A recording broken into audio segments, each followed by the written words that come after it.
Hey guys, tonight we crawl into the dim, damp, coal-dusted streets of Victorian London. The year? Doesn't matter much. You won't survive it. Think of this as one long, dark, gaslit evening where the fog tastes like soot, and the rats are bolder than the police. This city doesn't sparkle with history, it clings to your clothes and gums up your lungs. And you? You're just one more set of boots on the street. Probably already a little lost. Probably already looking over your shoulder. So before you get comfortable, take a moment to like the video and subscribe, but only if you genuinely enjoy what I do here. Oh, and tell me in the comments what city you're watching from, and what time it is. I want to know who else is awake right now with the fog pressing against the windows. Now dim the lights, maybe turn on a fan for that soft background hum, and let's ease into tonight's journey together. You begin in the cold breath of early morning. Not that the sun is rising exactly. London doesn't do dramatic reveals. The city just sort of lightens, slowly, like someone dirty lifting a thin sheet. And beneath that grimy sheet is you, standing near a sewer vent, trying not to gag as the fetid wind of the Thames pushes upward into your face. You can actually feel it coating your teeth. That warm, meaty river smell, a mix of rotting wood, dead fish, and something deeply human. Your boots are already wet. You don't know when that happened. Probably one of the puddles isn't a puddle at all, but just a hole in the street filled with centuries of regret. The air? Dense. The fog here isn't romantic. It doesn't swirl like it does in the novels. It clumps. It sits on you. Your coat is heavier than when you put it on. Sagging with soot and invisible moisture, the gas lamps throw puddles of amber light, but they don't penetrate. They just make shadows deeper. You watch the flickering glow struggle against the dark and lose. You hear it before you see it. The river. Not flowing, churning. The Thames in the 1800s was basically a public sewer with a tide. If you think you're walking along the edge of a historic waterway, think again. This is where London throws its secrets, its sins, and the contents of its bowels. During summer, the stench is bad enough to force Parliament to evacuate. In the winter, it just freezes over like a meat pie gone wrong. The bridge ahead is Blackfriars. You cross it anyway. Halfway over, you see the shape of a man crouched by the railing, head down, knees pulled in like he's trying to crawl inside himself. His clothes are the colour of the street. He's not moving, not dead, but close. This is your first crawler. You don't know that yet. You think, for a second, maybe he's a drunk. Maybe he'll stand and stagger off, back to some shadowy, warm place. But he doesn't move. He doesn't speak. His fingers twitch, not enough to be hopeful. Just enough to prove he's still in there. He's got sores on his cheek. Not cuts, sores. The kind that come from cold and damp and sleeping on the same patch of stone for too long. His shoes are split down the sides, one toe exposed. He has a bootlace wrapped around his wrist like a bracelet. It might be the only thing keeping the blood in. You pause. There's no one around, just you, the river, and this man who's not asking for anything. That's what makes it worse. If he begged, you could walk away, but he just is. Existing, or trying to. You move on. Ahead, two women walk briskly in the opposite direction. One is wrapped in furs, her cheeks red with wind, her face set with determination not to notice anything that might ruin her morning. The other is younger, maybe a maid, holding a parasol even though the sun's not up. Their skirts lift slightly as they step over a curled-up figure at the curb. You're starting to realise these figures are everywhere. At first you thought they were piles of rags, but they're people, or were, or will be again when the fog burns off. But right now, they look like lost laundry, sagging against doorways, stuffed into alleys, part of the architecture. That's what it means to be a crawler. You don't beg, you don't shout, you just sink so far into the city that you become part of its skin. Somewhere nearby a bell rings, low and metal. You can't place it at first. Then you see a cart, wooden, 4 wheels, and behind it, a man with shoulders like coat hooks and a mouthful of whistled curses. He's pushing it toward a side street, yelling, "Morning round!" in a way that sounds like a threat. You don't know what he's collecting, you don't want to. Fact check time. In 1858, the Great Stink made the Thames so toxic that sheets soaked in vinegar were hung over Parliament's windows to keep the smell out. It didn't work. Queen Victoria took a 5-minute boat ride down the river once and swore never to do it again. Oh, and here's your oddball detail of the night. In some parts of London, fog was so thick that people hired professional link boys, teenagers carrying torches, to walk in front of them and light the way, not always helpful. Some link boys led rich folks into ambushes or just demanded extra coin to not vanish into the smoke. As for the scholarly debate, some historians argue whether the term crawler actually described a specific class of destitute, or if it was just a catch-all insult for the most visibly broken people on the street. Was it a slur? A job description?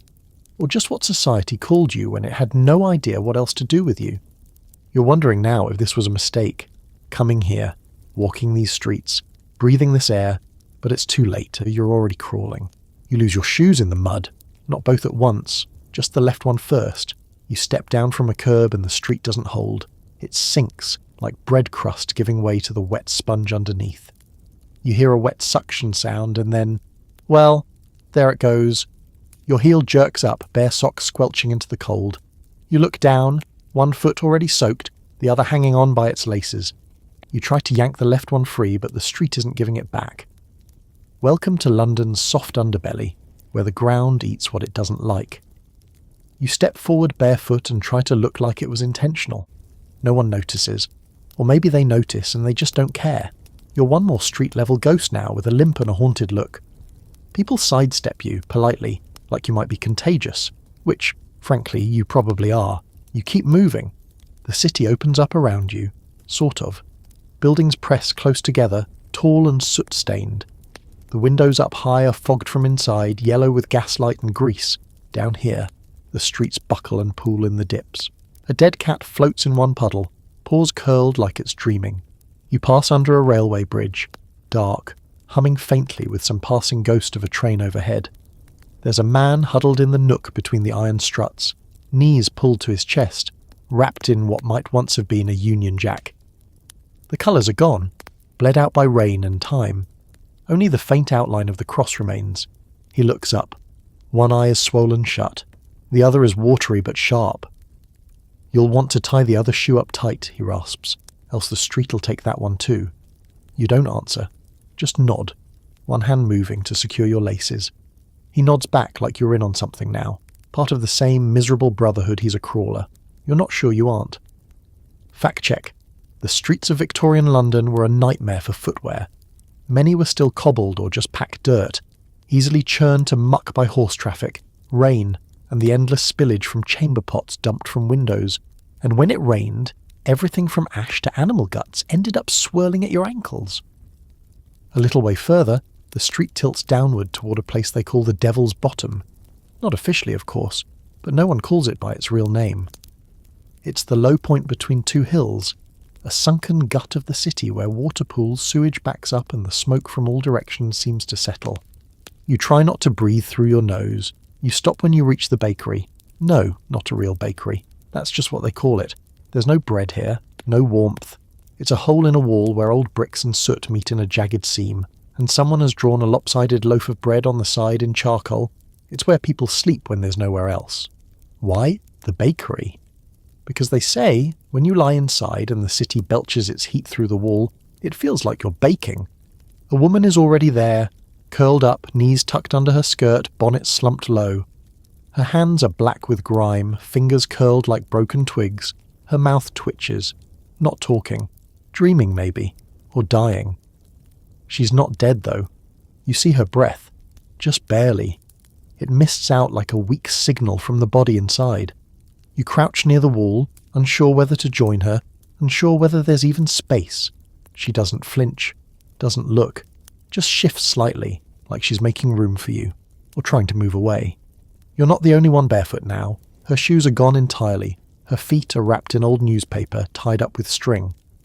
One heel is stained through, something wet and not water. You think about your own sock already soaked and going cold. Above you, on the second story, a window opens. A pale hand tips a slop bucket. You move just in time.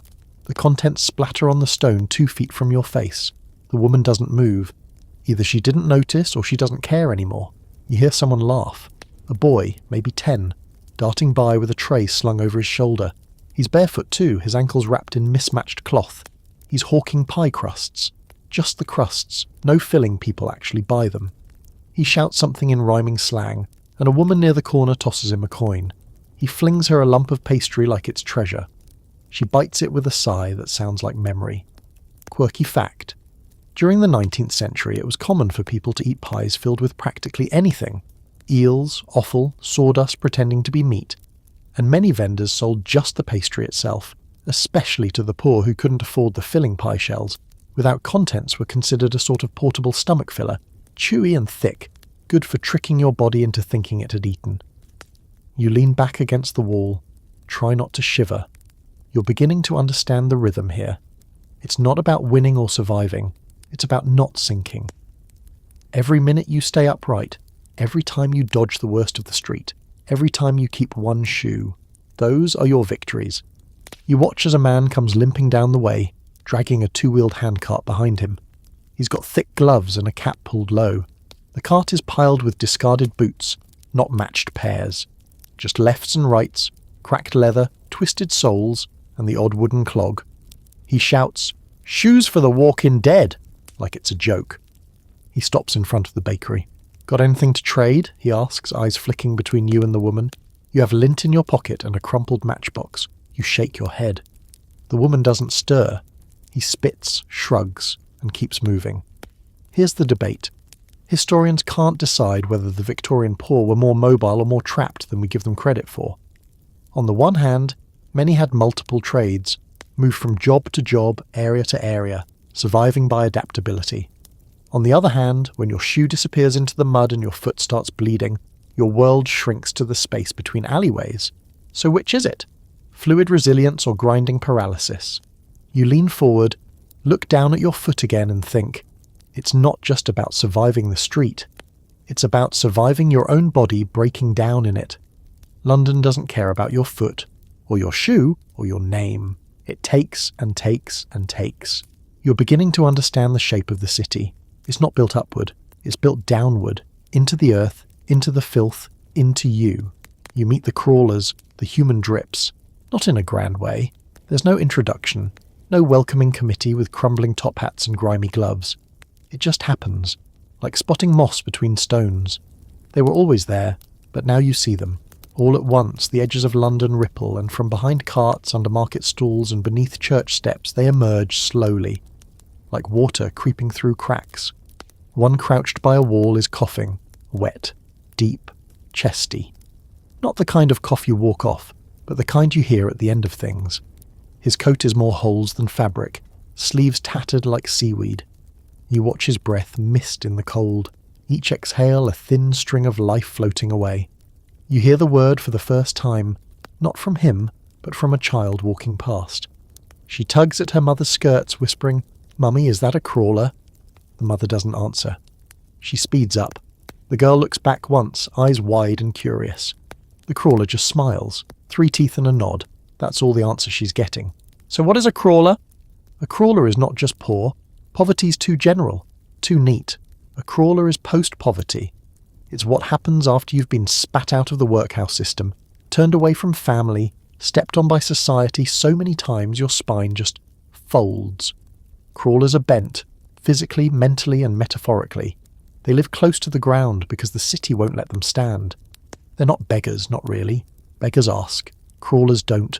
They drift, settle, lie still until stirred by hunger or cold. They might mutter, they might hum, they might sit staring into brick with a look that says they've seen the city's true face and decided to say nothing about it. You follow one for a while. She's old. It's hard to tell how old, because London ages people the way acid ages stone, but she moves with the slow grace of someone who has learned to avoid attention. Her hands are wrapped in cloth, fingertips poking through like bird claws. She picks things up, bits of string, a bent spoon, a button with half its stitching. No one stops her. No one looks. She's learned the ultimate survival skill, to disappear while still existing. Fact check. The term crawler in the 19th century was sometimes used in official reports and newspapers, but rarely defined. Scholars suggest it referred specifically to those too ill, drunk or broken to walk upright. People found slumped outside workhouse gates, crawling toward entry, or collapsed in ditches near the docks. One description in an 1840s account simply said, "They crawl, they do not stride, they remain when others walk on." You spot 3 crawlers in a row under a broken archway. One has a crate turned sideways, pretending it's a bed. Another is chewing something too small to be food. The third just watches the rats go by like they're a parade. He claps once, slowly, then forgets what he was doing. You sit near them, carefully. There's no need to speak, and none of them ask anything from you. One looks at your socked foot and says, "She took your shoe, did she?" "Who?" "The city," he shrugs. "Takes what it wants, always hungry." You ask their names, or try to. The one with the rat clap says, "Used to be Joe, I think. Might be Tom now."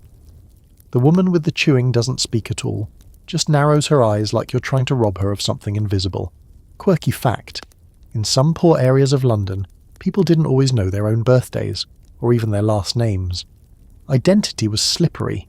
Names changed depending on who you owed money to, or what alias got you a crust of bread. Tom might have been Eleanor last week if it meant a night inside the casual ward. You lie back and look at the grey sky. It's so thick with smoke and damp it might as well be a wet dishcloth stretched over the city. You can't see the tops of buildings. The world ends around the third story. A rag-and-bone man passes by singing a tune with no real melody. Any old rags, boons, old iron. His cart creaks behind him, pulled by a donkey with knees like chipped pottery. The crawlers don't answer. They don't trade. They have nothing left to give. But one of them waves, lazily, like saluting an old friend. The ragman nods, barely slowing. The woman beside you finally speaks. Her voice is cracked and faint. "They forget you first," she says. "Then they forget they forgot you. That's when you become part of the stone." She taps the wall behind her with one wrapped knuckle. "Right here. We used to call this Cooper's Gate. Now it's just bricks. I was born 2 streets over. Now I don't know which 2. She closes her eyes. You sit a while longer. You could leave, but you don't. Not yet. The fog has thickened again, curling low like it's trying to eavesdrop. It muffles sound, slows time somewhere. A church bell tolls half-heartedly. The scholarly debate tonight. Were the crawlers the bottom of the ladder, or had they slipped off the ladder entirely? Some argue that even the destitute Victorian poor clung to systems, charity, church, the workhouse schedule. But crawlers didn't cling. They let go. Not out of apathy, but exhaustion. Or choice. That's the debate. Did they drop or did they decide to lie down? You don't know yet. But you're starting to feel the weight of their world pressing in. You can see why someone might stop standing, why gravity might win. You rise slowly, stretching your back. It cracks. One of the crawlers watches you with a sort of sleepy envy, like standing up is a forgotten skill. You nod to them. They don't nod back. But the woman whispers one word as you turn. Don't take root. You step away, but you look back, because that's what the crawlers do to you. They stay in your head. Coffee stall breakfast with the broken. It's barely dawn, though let's be honest, the sky still looks like dishwater. But something about the wet grey chill has you craving warmth. Something hot, something edible, something that doesn't smell like the inside of a boot. That's when you spot it through the mist. A coffee stall. Glowing like a weak candle in the gloom, hunched between 2 soot-blacked buildings, with a thin curl of steam rising from its battered copper urn. You didn't know you could crave something this badly. You make your way over, careful where you step, avoiding puddles with rainbow sheens and lumps that may or may not be sleeping people. A dog trots past you with a piece of newspaper in its mouth, tail wagging like it's just stolen a roast. The stall is little more than a cart, wooden, warped, wheels sunk into the cobbles. On the side, someone's painted the word coffee in a style that suggests both optimism and illiteracy. Inside the stall is a man with a face like crumpled laundry and a nose that probably got into a fight with a chimney. His hat is permanently tilted, and he's wearing fingerless gloves with holes at the knuckles. "Morning, love," he says without looking. "You look like you've been licked by the Thames and left to dry." You admit he's not far off.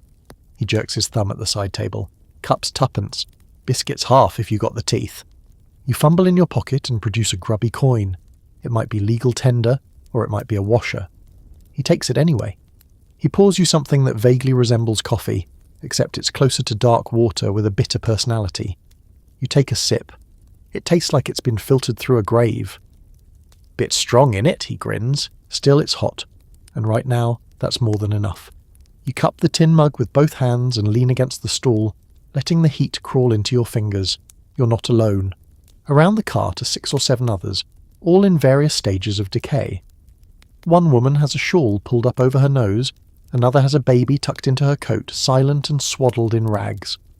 There's a boy, maybe 12, trying to look like he belongs. The back of his head is freshly shaved, probably a recent escapee from the workhouse. And then there's the man sitting on the overturned crate. Tall, thin, eyes yellowed like parchment.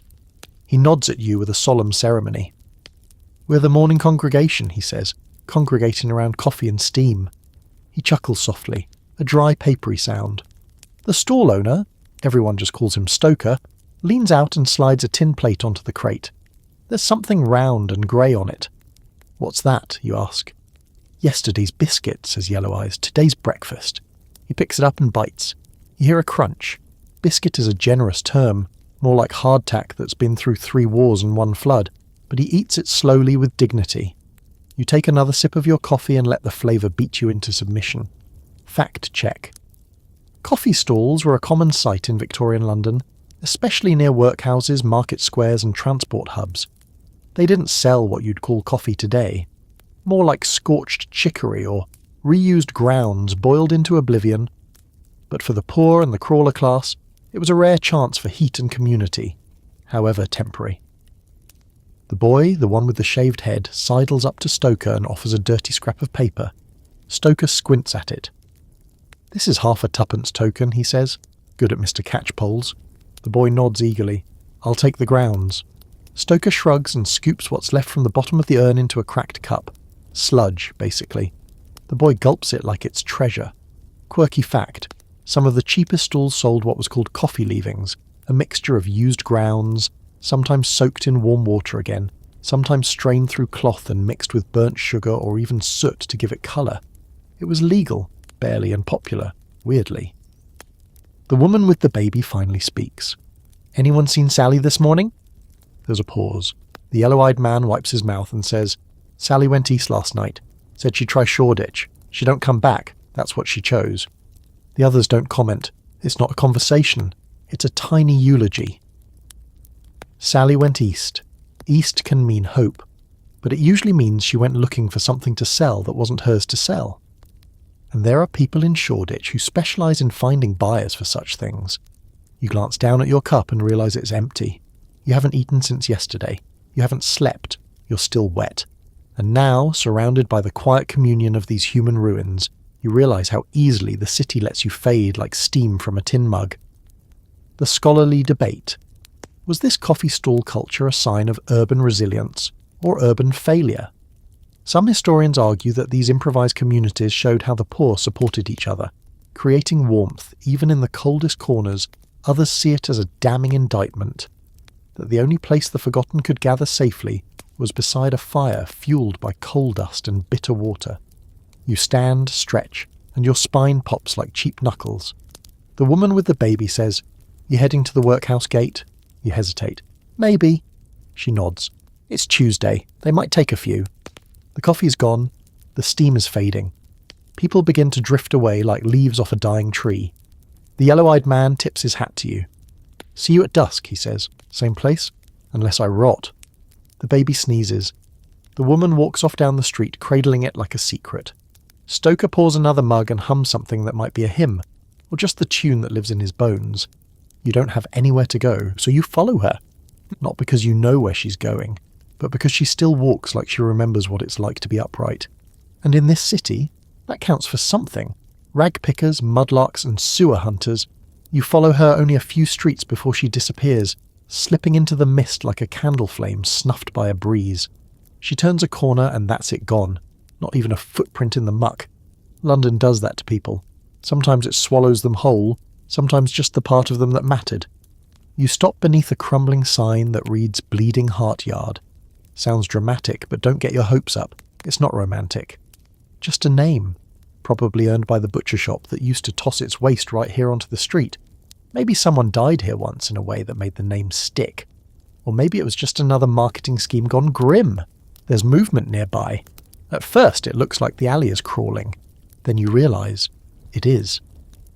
Small figures hunched low to the ground, moving slowly, picking at piles of debris, pulling up scraps of rags, bones, broken combs, shattered glass. One's even got his head down a drain, shouting into it like he's speaking to a demon. Meet the survivalists, The other crawlers. These aren't your moaning passive alley ghosts. These ones work. In the dirtiest, most humiliating, most dangerous corners of the city, they're ragpickers, mudlarks, and sewer hunters. Names that sound quaint now but meant to daily wrestle with filth and death. A boy spots you. No older than 10. Face so caked in soot you wonder if he remembers what colour he is underneath. He raises a hand in a greeting that looks halfway between a wave and a warning. You scavin or spectin? You blink. What? He grins, revealing a set of teeth that look like they've been whittled down by time. You here to scavenge or just to gawk? You tell him you're just walking. He points to your sock. You ain't walking far like that. Point taken. You move closer, careful not to step on anything living. Or dead. There's a girl sorting through a pile of refuse with the efficiency of a surgeon. She separates items by type. Cloth, metal, bone, and undecided. Her hands are black to the wrist. She doesn't look up. Fact check. Victorian London's ragpickers were essential to the city's waste management. Unofficial as it was, they'd collect anything remotely salvageable from the heaps of trash and sell it to merchants. Rags went to paper mills, bones to glue factories, metal to scrap dealers. It was dangerous, filthy work and paid almost nothing. The boy tugs at your coat.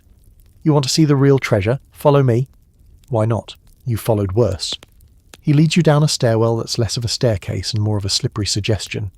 You end up on the banks of the Thames, or what passes for banks.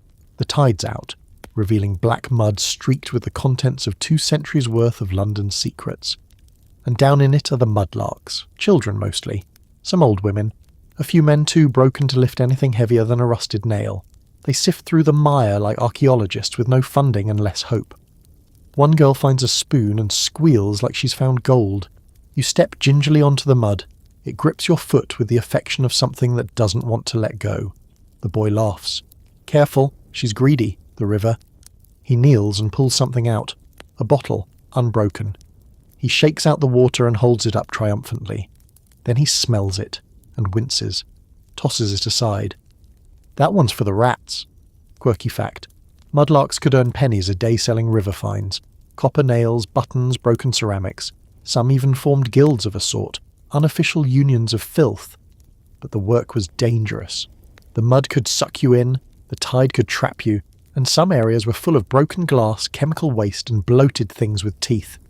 Farther along the bank you see a man with a lantern strapped to his chest and a long pole in his hand. He's lowering himself into an open sewer outlet. You don't stop him. No one does. He's a tosher, a sewer hunter. You hear him mutter a prayer as he descends into the hole. Toshers went into the tunnels looking for coins, jewellery, anything that got flushed away by the careless or the dead. They used poles, rakes, and their hands. Sometimes they tied themselves to the surface in case the air went bad or the tide turned. Sometimes they didn't.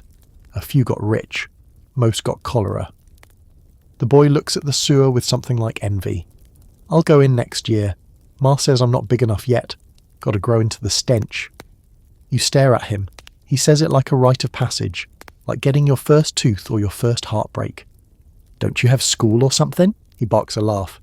You sound like the sisters. Ain't no desks down here, just mud and money. You look back at the river. The fog's thinning now. The sun hasn't broken through. London doesn't offer that kind of grace, but the light is less hostile. You can see the outline of a barge drifting in the distance, sluggish as a thought you don't want to finish. The scholarly debate. Were these scavenger classes part of the working poor or a subculture entirely?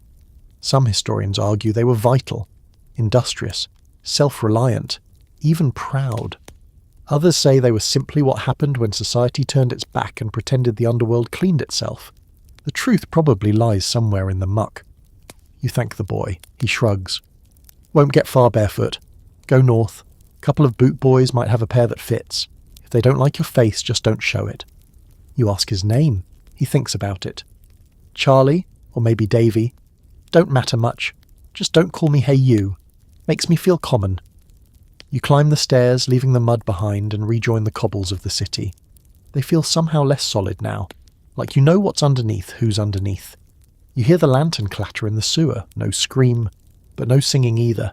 You walk on, one shoe missing, the other grateful to still be with you.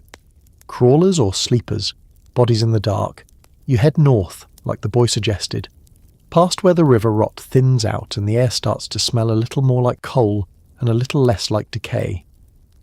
But the silence deepens, which should be a gift in a city like this, but it isn't. It means you've hit a dead zone, not in the dramatic way. No bodies littering the street, no plague cart rolling through with bells and a shovel. Just stillness. As if this part of London has forgotten it's supposed to move. The buildings are taller here, closer together, leaning toward each other like conspirators. Gas lamps flicker with uncertainty, their amber glow chopped into pieces by broken shutters and torn curtains. And down at street level, you start to notice them again. Shapes, bodies, one after another, a shoulder against a wall, a lump under a tarp, a pair of feet sticking out from beneath a church stoop.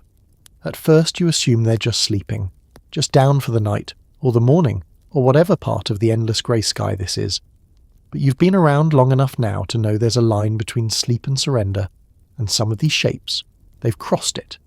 You step carefully over a man lying half in, half out of a doorway. His coat is open, his shirt is gone, his eyes are closed, and his mouth is slightly parted like he's still whispering something to someone far away. A girl squatting by a barrel catches you looking. "Don't bother," she says. "He's not getting up." You nod, but it nags at you. Is he? He might be, but not in a hurry. She tosses a piece of charred wood into the barrel. A weak flame flutters up, giving her face just enough light to reveal that she's young, not child young, not woman old, somewhere in between, stuck in that space where the city chews you slow. "You new?" she asks. You admit you are, sort of. Still learning the rules. She smirks. There ain't rules, there's luck, and the space you pick to lie down. You glance at the bodies again. "They're crawlers?" She shrugs. "Some are. Some just drink till they drop.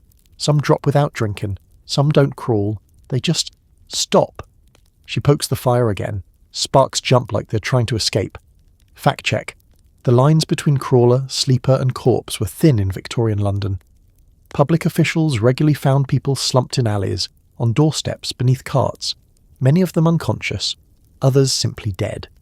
Some workhouses implemented patrols to clear these obstructions, treating people as refuse.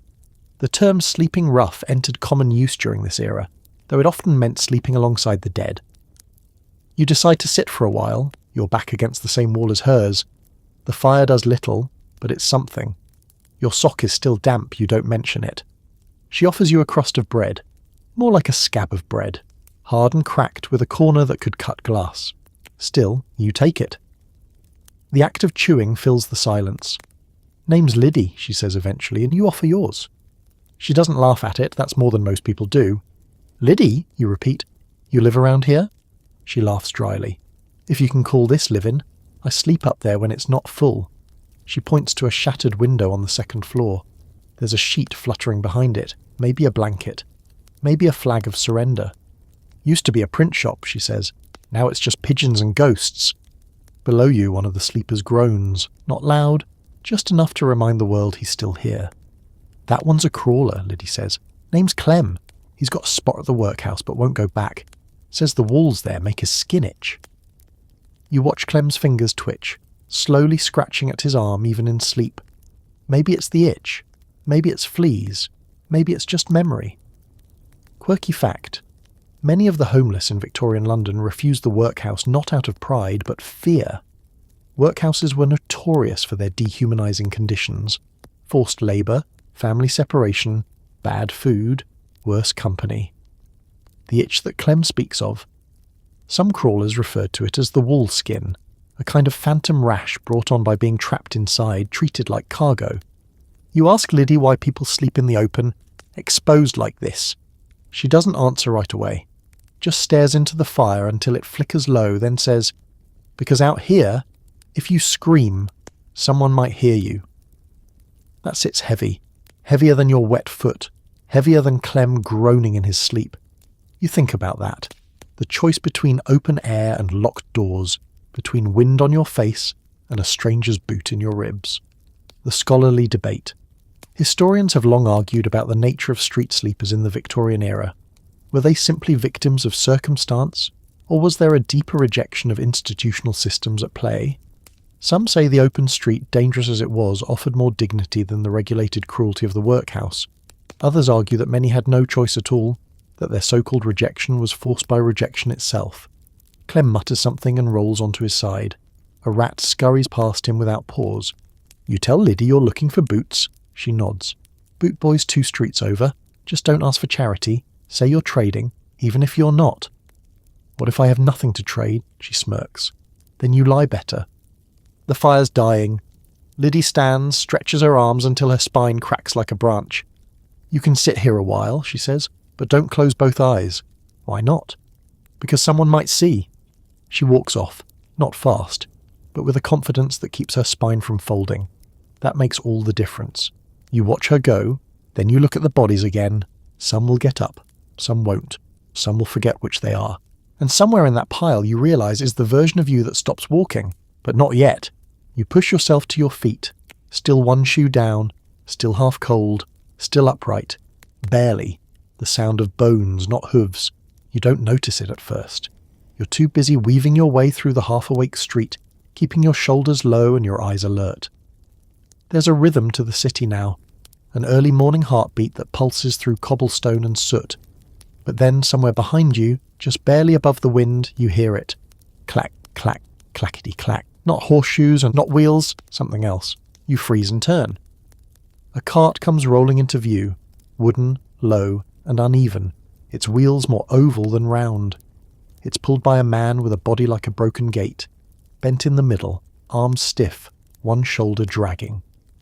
The sound isn't from him, it's from what's inside the cart. Bones, stacked loose, piled bones, ribs and knuckles, femurs and jaws. Not from animals, you know that instinctively. These are too long, too human. Mixed in among the ivory clutter are rags, boots with feet still inside them, and something that looks suspiciously like half a wig. The man pulling the cart sings softly. London's night has ended, and left her dead behind. His voice is cracked porcelain. Not quite melody, not quite madness, but he's not drunk. He moves with a kind of grim precision, stopping here, tugging the cart forward there, pausing occasionally to lean down and poke something slumped in a doorway. Not to check if they're okay, to check if they're done. You watch as he stops beside a curled figure near a broken fence. The figure isn't moving. The man gives it a nudge with the tip of his boot, waits. No reaction. He leans down, pulls something from beneath the body and lifts it into the cart. It lands with a soft rattle. Then he moves on. You take a cautious step forward. "Excuse me," you say. He stops, slow as dusk. "Is that your job?" He turns his head just enough for you to see one eye, milky and red-veined, surrounded by a nest of grime. "My job?" he echoes. "No, love. This ain't no job. This is a promise." You swallow. "To who?" He gives you a gap-toothed smile. "To them. The ones who don't get a prayer or a pit. Least I can do is stack 'em neat." He turns back to his cart, pats one of the larger bones with a twisted tenderness, and starts moving again. Clackety-clack. The city doesn't even blink. Fact check. While bone cart isn't an official term you'll find in Victorian job listings, there were unofficial collectors who moved through the city at dawn, checking for those who hadn't made it through the night. Some worked for undertakers, others worked for no one. In overcrowded areas, deaths on the street were so frequent that certain runners made a grim business out of transporting the bodies, sometimes for burial, sometimes for less holy purposes. You follow the cart for a while, staying just close enough to see, but not so close that you catch the smell. It's worse than death. It's wet death. Cold death. Death that's been chewed by rats and coughed back up by the city. The man stops again, this time beside what looks like a collapsed bundle of coats. He pokes it. It stirs. "Still with us, pet?" he murmurs. The figure moans and curls tighter. "All right then," he says gently. "Tomorrow, maybe." He moves on. Quirky fact. Victorian superstition had a peculiar belief that if a body was left unclaimed too long, its spirit might wander in confusion, causing mischief or illness. Some believed that removing bodies before sunrise was a kindness, not just to the living, but to the dead, preventing them from becoming ghosts trapped in fog, which is comforting, if you're into that sort of thing. You step into a narrow side street trying to shake off the sound of bones. It's quieter here, almost private, a rare thing in this city. That's when you hear another sound, click, drag, not the cart. Footsteps, A man limps toward you from the shadows, tall, gaunt, wearing a coat several sizes too large and a hat that hides most of his face. One boot thuds properly, the other just scrapes. You tense. "Evening?" he says, though it's clearly not. You nod. "You seen the cart?" he asks. You nod again. "Did he take my brother?" You blink. "I don't know." He sighs, a long pained exhale that curls like smoke in the cold air. "He had a cough last night. I told him not to sleep near the drain, but he said it was warmer there." He takes a few steps and sits on an overturned barrel. "You lose enough people," he says. "You start to feel like you owe the ones who stay." He looks up at you with eyes too tired for anger, but then you lose them too. You don't know what to say, so you just sit beside him, not for long, just enough to let him know he's not invisible. The scholarly debate: did communities in slums like St Giles and Whitechapel form emotional networks, or did poverty crush those bonds beyond repair? Some argue that even among the destitute, loyalty and family ties persisted, fragile yes, but present. Others suggest that survival forced emotional detachment, turning death into just another part of the morning routine. The man doesn't cry, he just stares at the ground. Eventually he stands. "If you see him again," he says, "tell him to leave a name. I'll come collect what's left." He limps off, dragging that bad foot behind him like a burden he refuses to set down. You sit a moment longer, then rise. Back on the main street, the cart is gone. No sign of it, no trail, just a faint clack still echoing in your ears. It'll be back tomorrow, if not for someone else, maybe for you. Gin palaces and hollow joy. You don't remember deciding to go inside. One minute you're walking past windows smeared with smoke and ghostly fingerprints, and the next, you're stepping into light so bright it feels like a slap to the soul. Welcome to the Gin Palace. It's almost a parody of warmth after the cold streets. Golden chandeliers shimmer like melted sugar, the walls gleam with cheap mirrors and cut glass, and rows of bottles glow with the promise of temporary mercy. The air smells like perfume, sweat, stale citrus peel, and, you guessed it, gin. Lots of it. Drenched into the walls, the floor, and probably into the pores of the regulars. Inside, it's loud in a way that feels desperate. Laughter that's too sharp, singing that's off-key but passionate. A piano rattles somewhere in the back, and a woman in a feathered hat is perched on a stool like a ragged queen, downing her drink between verses. You blink, disoriented by the glow. A barmaid elbows past you, carrying a tray, with 3 cloudy glasses and 1 lonely pickled egg. "You in or out, love?" she snaps. "We don't do ghost standing." You nod and shuffle forward. At the long mahogany bar you spot him, a crawler, but this one's standing tall, sort of. His clothes are still the colour of chimney ash. His coat looks like it's held together by hope and 3 safety pins. His hands shake as he lifts his glass, but he lifts it around him. No one bats an eye. Here, he's just another customer, another soul trying to buy a little warmth. He catches your stare and winks, slurring slightly. Best place in London to be someone else, just for a minute. You ask what he means. He raises his glass like a toast. "Out there, I'm a scarecrow with a stomach. In here?" He gestures at the bar, the light, the illusion. "In here, I'm a gentleman. One with very low standards and very few teeth, but still." He laughs. You laugh too, even though it's not exactly funny. Fact check. Gin palaces exploded across London in the 1830s and 1840s, offering cheap gin in opulent surroundings. They were the fast food joints of their time, quick, bright, affordable to the poor and increasingly seen by the upper classes as a threat to morality and social order. Many palaces were designed to look far grander than they were. Mirrors to make the space look endless, chandeliers to distract from the cracked floorboards, and decor that screamed decadence even when the gin was watered down. The crawler sets his empty glass on the counter. "It's magic, ain't it?" he says. "The lighting, the shine. You drink enough of it, you almost forget where you're sleeping tonight." You ask if he has somewhere to sleep, and he snorts. "Of course, right behind that chimney near Cripplegate. Prime real estate, comes with rats that don't bite, just judge you." He orders another drink with a few coppers. You don't ask where he got them. People find ways, scavenging, begging, trading trinkets, or sometimes selling the only thing they've got left, their body, their dignity, their silence. You glance around, the crowd is a mix. Men with rough hands and fresh bruises, women with powdered faces and eyes that have seen too much. One girl in the corner can't be more than 15.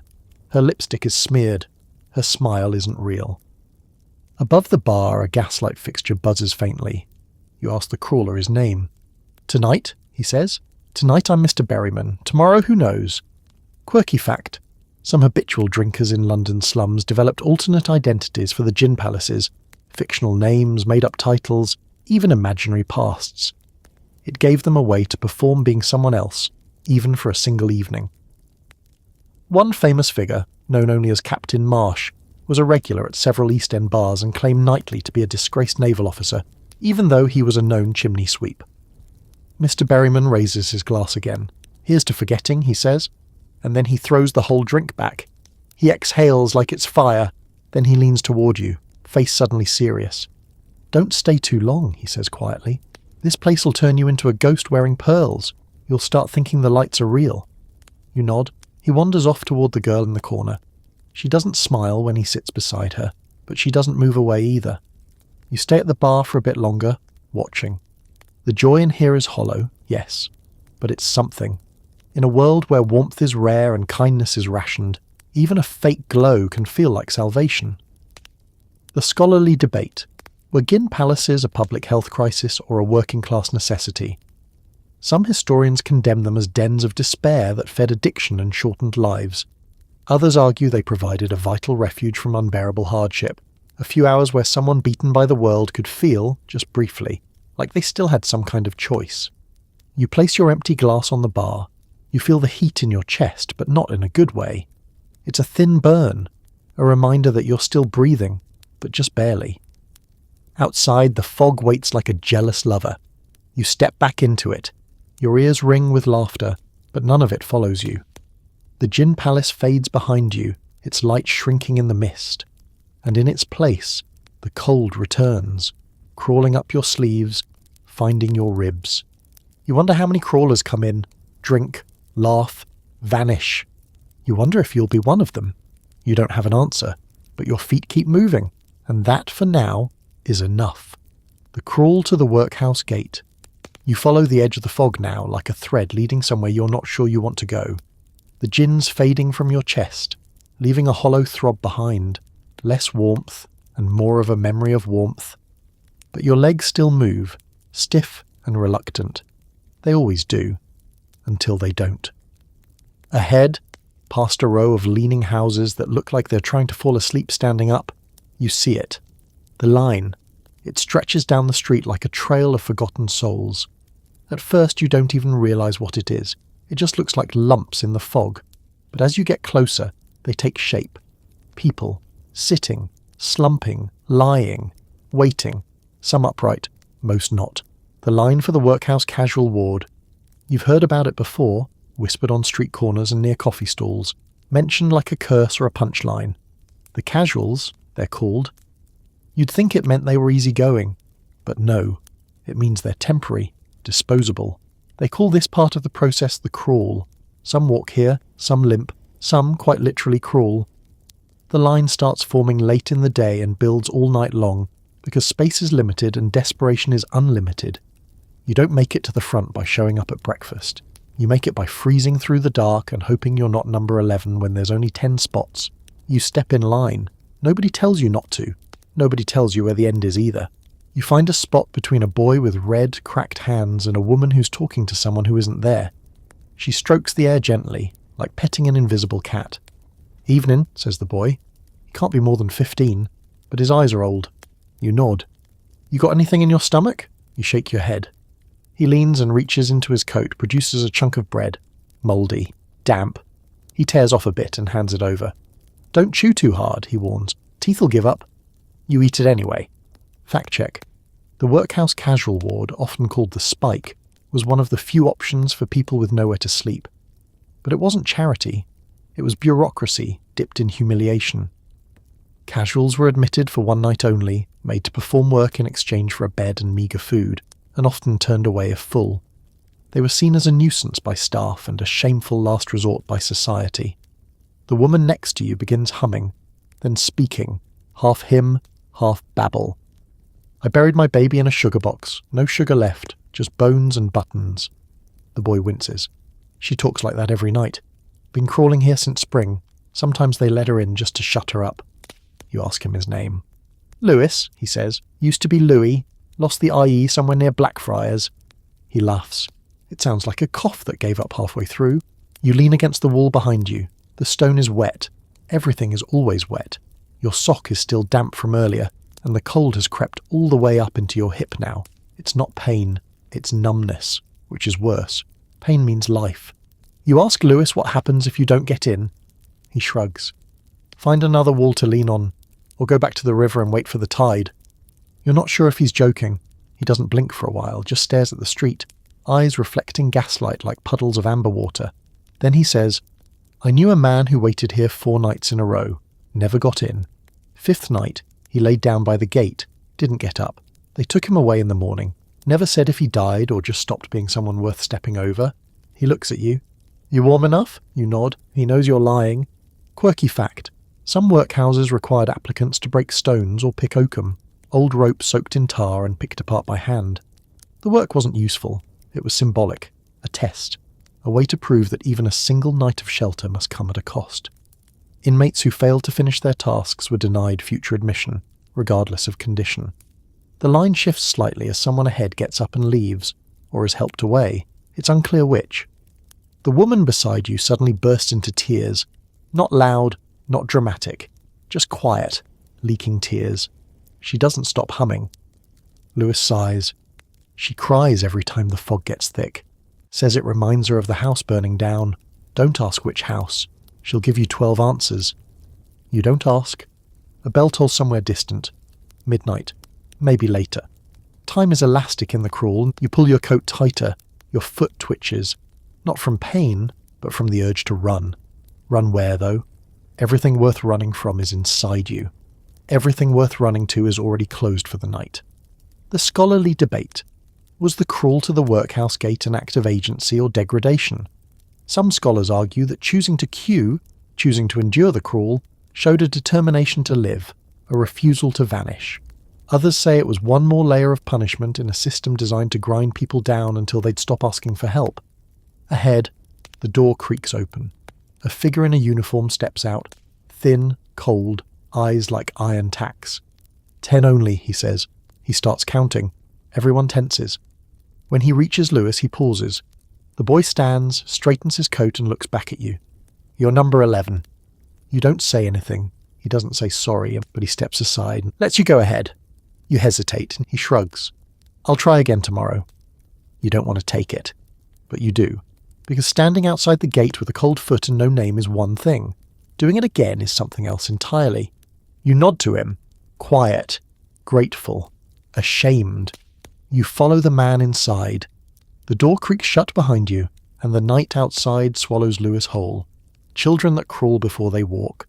The casual ward isn't warmth exactly, but it's not the street. That's the bar now.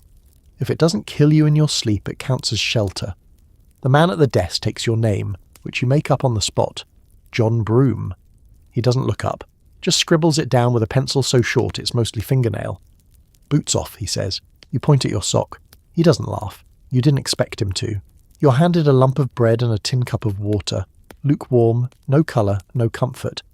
Then you're shown a row of wooden bunks. No pillows, no blankets, just wood. One board creaks under a sleeping man who might be dead or just pretending. You pick the one on the end and sit. That's when you see them. Children. Not playing. Not even talking. Just there. Small figures wrapped in rags or curled up under coats too big for them. Eyes half closed. Faces like wax melted in the wrong places. Most of them don't blink when you look at them. A few blink too much. One has a doll made of twine and buttons that she rocks gently, whispering something rhythmic and haunting. You can't make out the words. You're not sure you want to. A boy near you, maybe 7, coughs so hard he nearly folds in half. He pulls his knees to his chest and holds his ribs like they might shatter. Nobody so much as turns their head. You ask the man on the next bunk, "Is this normal?" He grunts. They start young. By 5, most of them know where the hot air comes out in a bakery chimney and which drunkards don't wake up when you take their bread. You glance at the kids again. He continues. They call them crawlies, little crawlers. Too small to be scary, too small to be missed. Fact check. Victorian London had thousands of street children, many of them orphaned or abandoned. Crawlers wasn't just a term for the half-dead adults. It was also used for children who lived so close to the ground, physically and socially, that they never fully stood up. They begged, scavenged, stole, and slept wherever they could tuck their bodies away. Some learned to fake disabilities for pity. Others didn't need to fake anything. A little girl walks past you barefoot. Her feet are cracked, bleeding. She has a ribbon tied in her hair, frayed, stained, but still fluttering like she remembers once being someone's daughter. You nod at her. She stares. Then she says, "You got fleas in your sock," and walks away. You check. You do. The boy on the bunk next to you gives a rare smile. "First day?" You nod. "Don't scratch. Makes him angry." You stare at him for a moment, trying to guess his age. Somewhere between 10 and 13. Old enough to know when to lie still.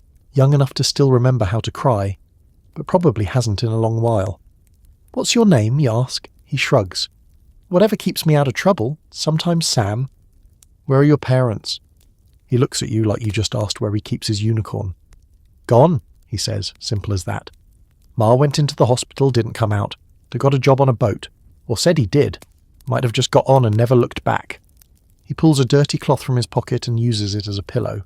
Lies down sideways. "They say if I do good picking tomorrow, I get soup." "What kind of picking?" He closes his eyes. "Whatever they put in front of me." You lie back. The wood beneath you is hard, cracked, slightly warped. You can feel a splinter press into your shoulder blade. You shift. It follows you. The room quiets, except for occasional coughs, mutters, and one child giggling in her sleep. You hope it's sleep. You don't check. Quirky fact. Some of London's street children formed loose groups, proto-gangs really, with names like the Little Wanderers or the Mudlark Tribe. These kids often had coded ways of communicating and their own slang.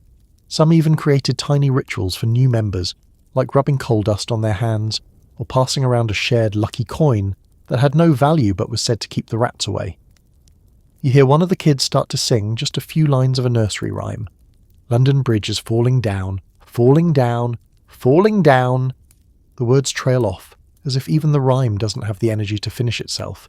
You try to close your eyes, but something won't let you. Maybe it's the silence between breaths. Maybe it's the steady realization that these children, the ones who crawl before they walk, aren't waiting to be saved. They're already experts in disappointment.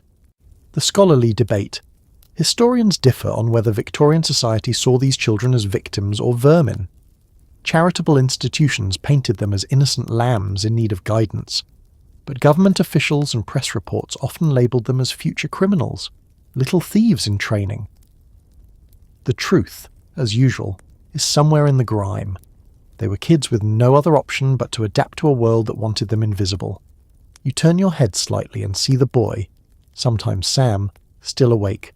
He doesn't look at you. He whispers, "Don't get too comfortable." Why? Because they let you stay the first night. He doesn't finish the sentence. You lie there, in the dark, in the hum of sleeping breath and quiet rot. A few of the children shift. One murmurs, "Ma." Another says, "Shut it." You try to sleep, but you can't stop thinking about the fact that some of them have never done anything but crawl, and somehow they're still here. That's something like bravery, or tragedy, maybe both. Crinoline ghosts and top-hatted sharks. You're back on the street by morning, though it doesn't feel like morning. More like the city just decided to change moods without changing lighting. There's no sun, just a vague brightening of the smoke-coloured sky. You leave the casual ward through a narrow side gate, not the main entrance, as if the building doesn't want the rest of London to know what it coughed up. The girl with the ribbon in her hair is already gone. So is sometimes Sam. You don't know if they left before you, or if you somehow slept through their exit, doesn't matter. They vanish into the city like breath on a mirror. You walk north, drawn by instinct more than anything else. Your foot still aches, but you've adjusted. London is full of limpers. No one cares why. The streets get wider, cleaner. Not clean, but cleaner. The puddles reflect windows now, not just sludge. You see a dead cat that's been moved to the gutter. Respectful. Almost. The fog starts to lift just enough for things to shine. And shine they do. Because you've wandered into their part of town now. The gliders, the floaters. You can always tell when you've crossed the invisible line. The buildings get symmetrical. The street lamps work, the horses are brushed and the dogs wear ribbons and the people don't walk, they drift. You spot her first. A woman in a gown so wide it's like she brought furniture with her. Crinoline, shimmering fabric, silks. Her hair is piled high, her face powdered, and her gloves are whiter than anything you've seen in weeks. She walks with a parasol open, though there's no sun, just a polite barrier between her and the rest of existence. Behind her trots a man in a top hat that could double as a stovepipe. His coat fits too well, his shoes shine too much. His face is clean, not just washed, but unused. You doubt he's ever opened a door with his own hand. You doubt he knows what it's like to miss a meal, or a name. They glide past you like you're furniture. Less than that. You're fog. You're part of the set dressing of their London. You're a crawler again, even upright. They step over a man in the street. He's motionless. Might be asleep, might be gone. They don't stop to check. The lady's skirts billow, almost caressing the figure's head. She doesn't flinch. You trail them for a while, just to see what it's like. Their world has rules too. Quiet, invisible ones. No eye contact with the poor. No loud laughter unless it's within a carriage. No pausing at corners. No noticing. You pass a bakery with glass windows. Actual glass, not soot-streaked panels or cracked wood. Inside, a servant wraps pastries in paper, while a young boy, dressed like a doll, picks one with a frown. You haven't tasted sugar in days, maybe longer. Your stomach twists like it's remembering something. You stop walking and lean against a wall, watching the parade. It's not a parade for you, of course, but it feels like one. A funeral for kindness, a wedding between wealth and apathy. Fact check. During the mid-19th century, wealthy Londoners rarely interacted with the poor, even when sharing the same streets.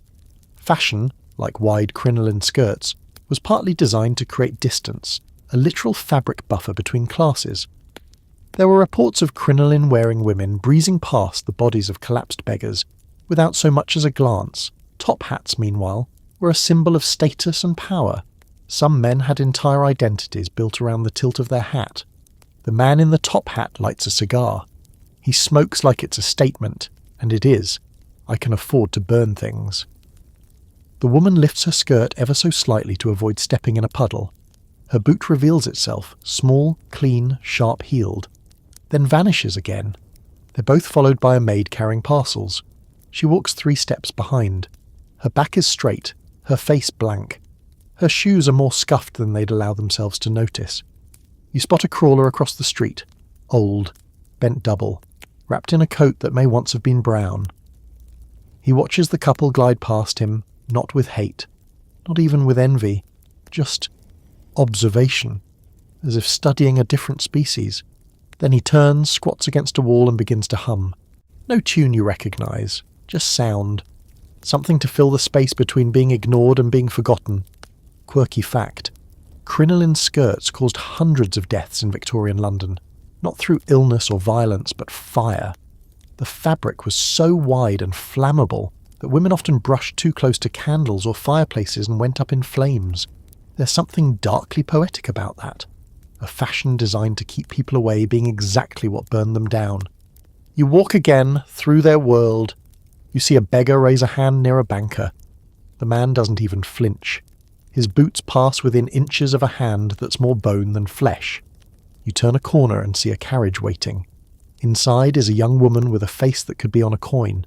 She's holding a newspaper, The Times, reading about social unrest while 3 children fight over a crust across the street. You almost laugh, but it gets caught in your throat. The scholarly debate.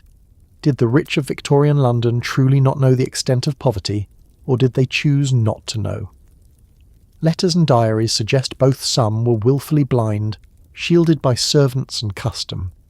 Others were painfully aware, and either rationalised it, God made the classes, or turned to charity work that often did more for their own conscience than for the people it claimed to help. You stop beside a grand building with wrought iron fencing and a sign that says Ladies' Society for Moral Improvement. Outside, 2 poor women scrub the steps. You want to ask them if they feel morally improved. You don't. One of them is humming the same tune the crawler across the street was humming. Maybe they were siblings once, maybe not. You turn back toward your part of the city. The fog greets you like an old friend. You walk faster, because you've just remembered how easy it is to disappear in bright places too. The ragged man's gospel. You hear him before you see him, somewhere past the bakery with the bread you can't afford, and just beyond a butcher's shop where two sausage links dangle like they're auditioning for temptation, there's a voice loud, gravelly. Half sermon, half shouting match with God. You follow the sound like a thread, weaving between carts and dogs and someone vomiting into a gutter. A coal wagon rumbles past, belching smoke into the already dismal sky.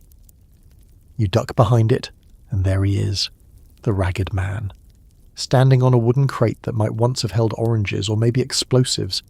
It's hard to tell now. It's barely holding him. He's tall, taller than you'd expect from someone who looks like he's made entirely out of soot and rags. His beard reaches his chest.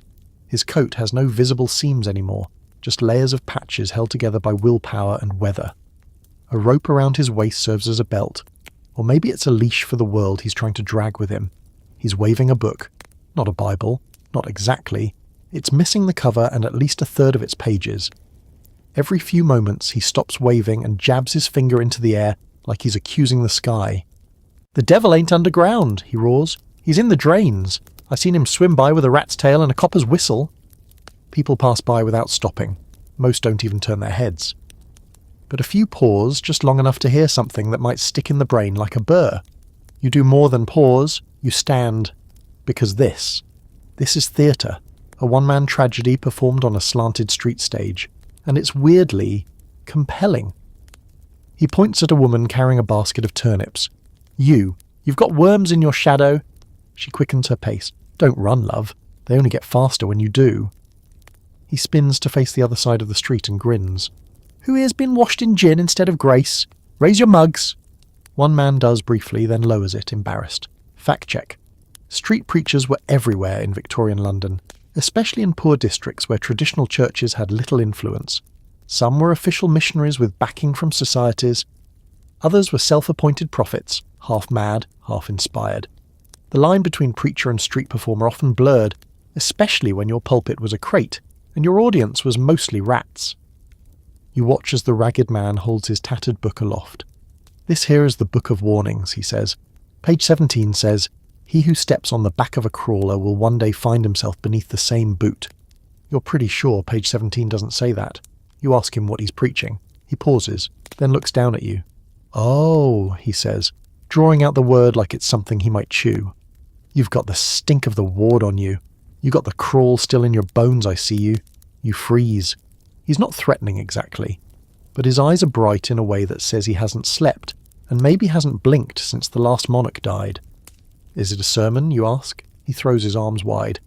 "It's a survival manual. It's the gospel of the gutter. It's revelations told by rats and thieves and women with buttons for teeth." You glance at the book again.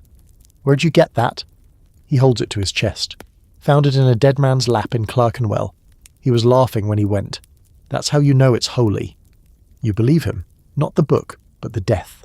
Someone laughing in this city as they die feels like something rare enough to be divine. Quirky fact. In 1860s East London, a man known only as Holy Joe became infamous for his street sermons, warning of a flood of sin that would pour from gas lamps at midnight. His followers, mostly other destitute, believed that fog was the breath of fallen angels. He was arrested multiple times for public disturbance and preaching without a license. He claimed his license was divinely issued through the chimney. The ragged man shifts into poetry now, or something like it. They crawl, they claw, they cry for bread, but eat the lies the rich have fed. Their shoes are ghosts, their names are none, but still they crawl toward a sun that never rises. A few people stop. A woman claps once. It's hard to tell if it's sarcasm or support. He bows theatrically, then looks right at you. "Tell me, crawling stranger, what would you do if the sky opened up right now and poured truth on us like hot soup?" You pause. "Hope it's got carrots in it," you say. He cackles, loud, full body, genuinely amused. "Oh ho, you've got spirit. Don't lose it. Spirit's worth more than bread, more than gin, more than even boots, and you're short on those, I see." You nod. "Still looking." He hops off the crate with surprising grace for someone who looks like he's made of splinters. He leans in. "You want to know the real gospel?" he whispers. "The secret message scrawled under every cobblestone?" You lean closer. He taps the side of his nose. It's this. No one's coming, so we make our own miracles. Then he pats you on the shoulder and spins away arms wide, shouting again. Repent, not for sin, but for the crime of being forgettable. He dances into the mist, twirling like a grimy ballerina, quoting made-up verses from pages that don't exist. The scholarly debate. Was the ragged preacher trope a symptom of mental illness or a creative response to unbearable reality? Some scholars frame these figures as tragic casualties of poverty-induced psychosis. Others see them as social critics, using absurdity and performance to make sense of a senseless world. The line between prophet and madman has always been thin. In Victorian London, it was thinner than ever. You stand there for a while. Eventually the crowd thins. A dog pees on the preacher's crate. The city breathes smoke. You're not sure if you were blessed, warned, or just included in a madman's soliloquy. But for the first time in a long time, you feel seen, and in this city that might just be enough gospel for one day. Dead house by the river. You walk west now, following a path that hugs the Thames like a bad decision. Close enough to smell the rot, but not so close you end up part of it. The fog's thickening again, curling in from the river like it's got unfinished business. You don't mind. It's quieter in the fog, softer. The city sounds farther away. But then you hear the bell. Not the church kind. Not the workhouse dinner clang. It's dull, metal, hollow. Not announcing to anyone, but about something. Like a warning whispered in iron. You follow it. Because of course you do, because what else are you going to do? You don't have a job. You don't have a home.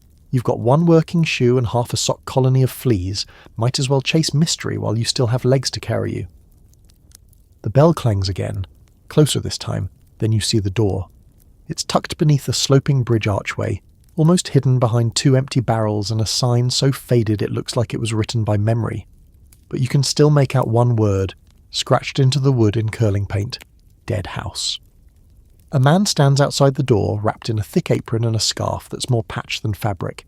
He's got a hat pulled low and his hand rests on the rope tied to the bell. He sees you.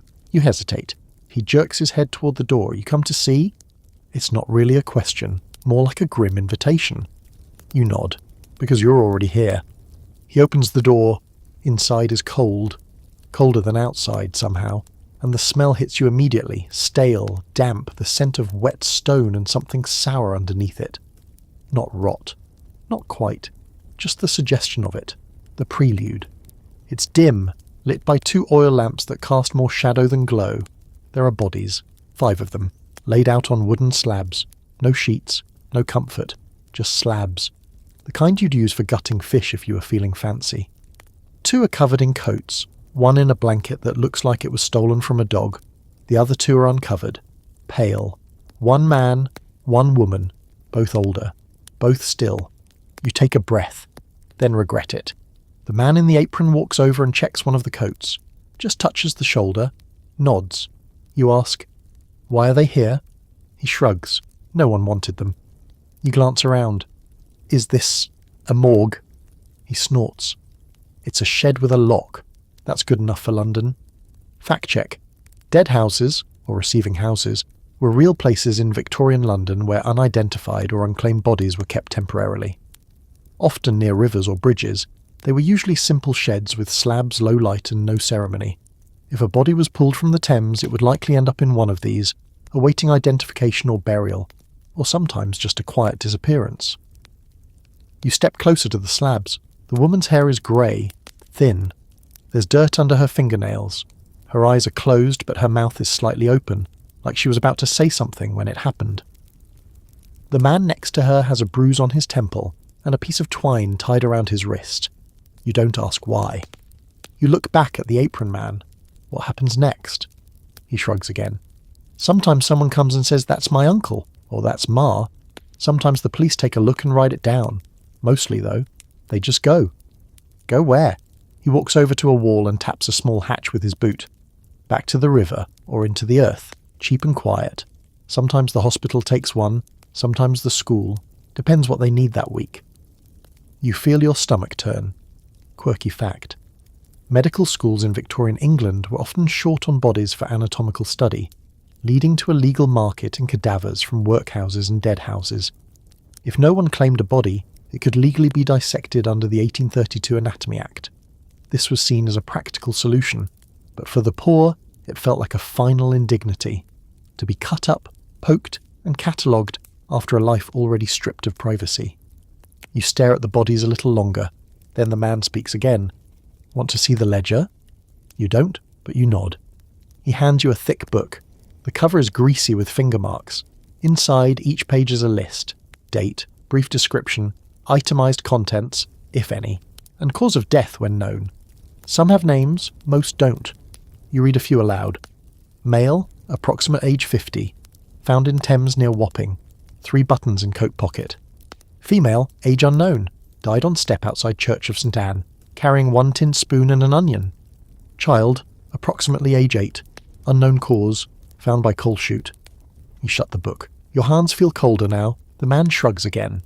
People die all the time. Most just don't make the paperwork. You stare at the slab. It's not just about death. It's about erasure. About how quietly London deletes the people it doesn't need anymore. The scholarly debate. Dead houses raise the question, was this compassion or convenience? Some historians argue these spaces offered a final dignity, a place for the forgotten to be seen one last time. Others claim they were just logistical necessities, places where poor corpses could be sorted like mail before being shuffled off stage. Either way, they remind us how society ranked lives even after breath had left the body. You walk back to the door. The man nods but says nothing more. Outside, the air feels warmer, though not by much. You take one last look at the sign. Dead house. It's not a name, it's a verdict. You walk away, not fast, but with the slow realisation that, in London, survival isn't measured by days lived, but by whether anyone notices when you stop. A bed for the dying. The casual ward. You find your way back to the casual ward that night. Not by choice, really. Your feet just sort of drift in that direction, like they know better than you. The rest of you would rather be anywhere else. Somewhere dry, somewhere safe, somewhere that doesn't smell like boiled despair, but your body, it remembers the shape of the place, and maybe that's all it takes. You arrive early this time. Not early enough to beat the line, but early enough to count as a possible. There's already a cluster of bodies slumped outside the gate, breathing steam into the night, bundled in coats, blankets, and whatever scrap can keep the cold out long enough to keep the blood moving. You recognise a few faces.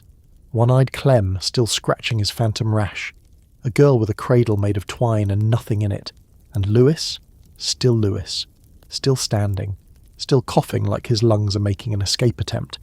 He nods when he sees you. Not with anger. Not with regret. Just a nod.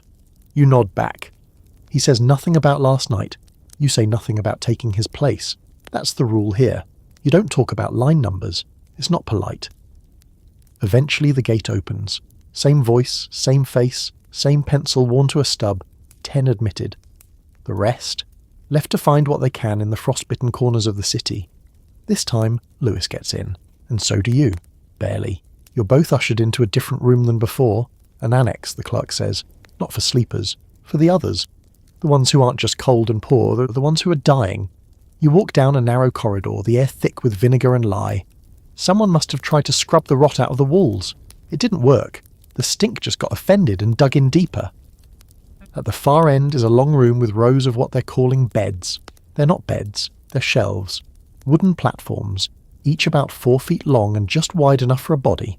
No pillows, no blankets, just straw. And bloodstains that have tried very hard to fade, but haven't quite managed it. You're shown to one. Lewis is shown to another. A man near the door is already moaning.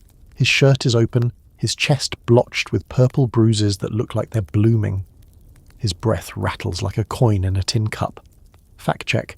Casual wards sometimes maintain separate areas for the incurables, those too ill or diseased to be placed with the general homeless population beds, or dying shelves, were rudimentary, barely wide enough to lie on, and used for temporary comfort before either death or removal. It wasn't a hospice, it was triage with no treatment. You sit on your shelf and wait. You're not sick exactly, but they think you might be, and maybe you are. London's like that. You can catch something just from standing still too long. A woman a few shelves down is singing, very softly. It's a lullaby in a language you don't know. Maybe Welsh, maybe something older. The clerk returns with a tin pail and a rag. He cleans the shelf next to you, more out of duty than hope, then places something on it. You glance over. It's a body, wrapped in cloth, tied at the ankles and head. There's no motion, no breath.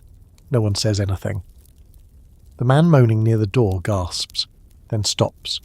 A nurse walks over, checks his pulse, and covers his face with a rag. There's a cart waiting just outside the annex. Someone loads him on it with a grunt and a mutter. Clack. Gone.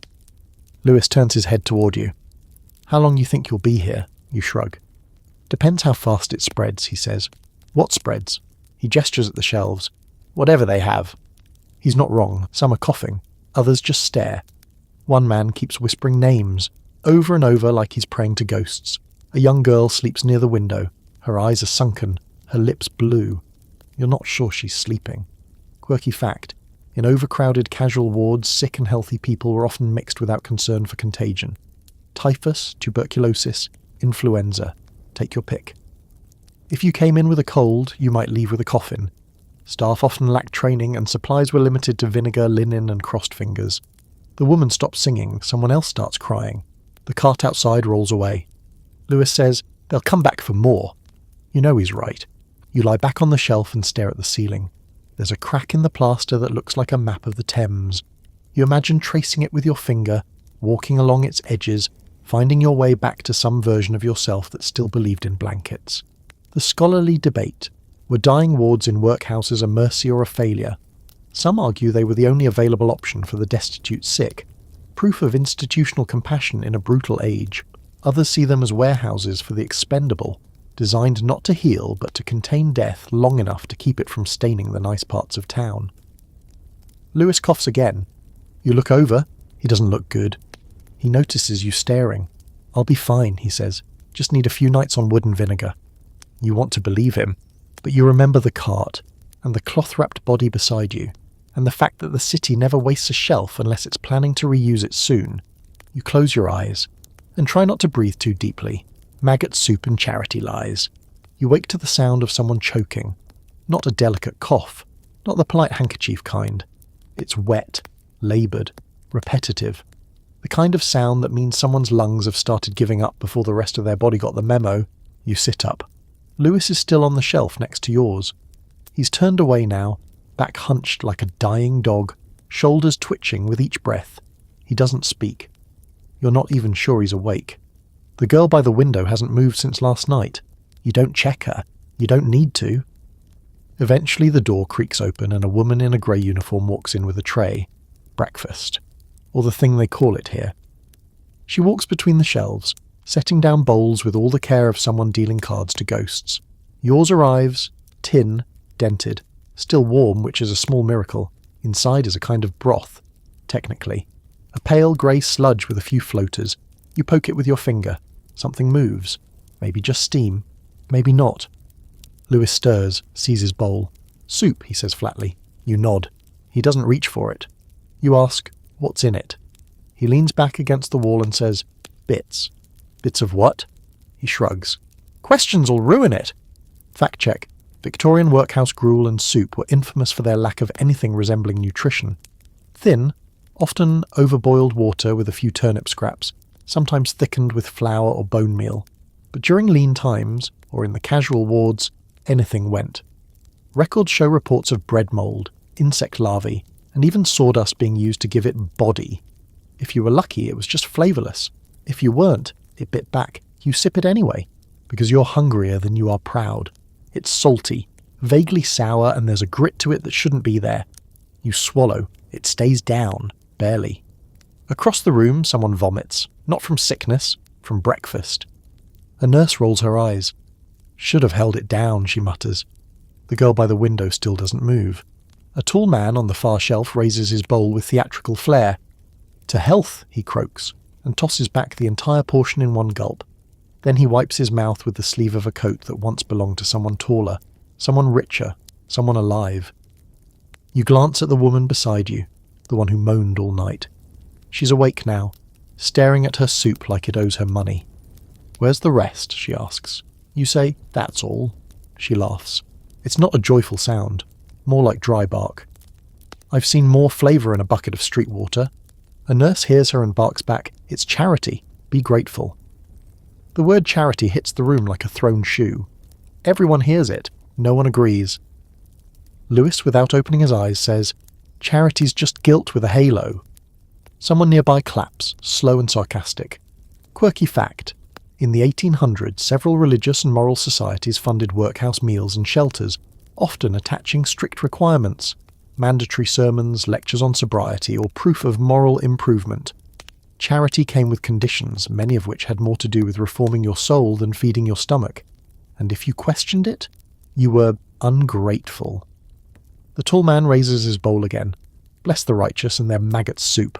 A few others mutter in agreement. One actually digs for a worm and holds it up like a prize. Better meat than I've seen all week. You don't know whether to laugh or cry, you just keep eating. It's easier that way. After a while, a woman from the front office appears. She's dressed better than the others. Gloves, a brooch, and hair that's actually styled the kind of woman who clearly doesn't sleep here. Who probably doesn't sleep anywhere near here. She claps twice, sharp. "Ladies and gentlemen," she begins, and you can already hear the performance in her voice. "Today we welcome Miss Eliza Forthington of the Good Grace Temperance Society." Murmurs ripple through the room like indigestion. A new figure steps in, a woman dressed in soft lilac with lace gloves and a veil so sheer it's practically decorative. She's clutching a reticule and smiling like she's walked into a pet shop. "Oh my," she says softly. "They're all so humble." You glance around. Nobody's humble, just tired. She walks between the shelves, looking at people like exhibits. You can smell her perfume, lavender maybe. Something floral and expensive, fighting the damp like a drowning swan. She stops beside the man with the coat sleeve. He grins at her. She flinches slightly. "This one has a spark," she says. He bows. "We call it trench fever." She moves on, reaches Lewis. She frowns. "Oh, he looks very poorly," she says, louder now for the benefit of her entourage. "So young." She leans down to touch his forehead. He flinches. You watch closely. She doesn't notice. Then she reaches your shelf and you brace. She stares. "You look new," she says. You nod. "You could be saved," she says, with a little effort, a little grace. She reaches into her bag and pulls out a pamphlet. Temperance begins in the heart. You take it. Because what else can you do? She beams. There's hope for you. You want to ask what exactly that hope tastes like, if it's thicker than this soup, if it involves boots, but she's already moving on. The scholarly debate. Was Victorian charity sincere aid or moral control? Many reformers saw their work as righteous, but their version of help often involved humiliation and intrusive moral judgment. Soup kitchens were wrapped in sermons, clothing handouts came with conversion requirements, and any resistance labelled you incorrigible. For many, charity felt more like a leash than a lifeline. Miss Forthington finishes her tour with a few parting words. "We must always remember," she declares, "that poverty is not a failure. It is an opportunity for the soul to grow." Someone near the door whispers, "Grow where? In a grave?" You hold up your pamphlet and wave it. "Can I eat this?" You mean it as a joke. Sort of. She laughs politely, doesn't answer. Then she's gone. And so is the smell of lavender. And you're left with your soup. Now cold, now twitching. You take another bite anyway, because hope won't fill your belly. But soup, maggots and all, might get you one more day. And that in this place is all the charity you can afford. Rat catchers, dog boys, and the flea men. You don't stay in the casual ward long. It's not the soup, or the fleas, or the casual way they stack the dead like cordwood at the end of the hallway. It's that look in Lewis's eyes. He doesn't say it, but he knows he's not leaving. Not standing, not crawling, not even whispering his name to the river anymore. And when he looks at you, there's no bitterness, just warning. Go while you still can, so you go. Back out into the fog, which has taken a short break from being ominous, and is now merely oppressive. You're not better exactly, but you're still moving. And in London, that's halfway to immortality. Your sock squelches as you step into the alley beside the workhouse. You really need a boot, but you need a plan more. That's when you hear the bark. It's sharp and high, like a tiny dog just remembered it has teeth. Then comes the shout, "Get it! Get it! Kick him, you fool!" You round the corner and find chaos. 3 boys, none older than 12, chasing a dog the size of a loaf of bread through a pile of crates. One of them's got a rope, another's got a sack, The third's got bare feet and what looks like the remains of a butcher's apron tied around his middle like a belt of honour. The dog zips under a cart. The boy with the rope hurls it too slow, misses. "You've got to be quicker," one shouts. Then they see you. The smallest one narrows his eyes. "You with the corporation?" You blink. "What?" "The dog police," he says. You sniff of official. You laugh.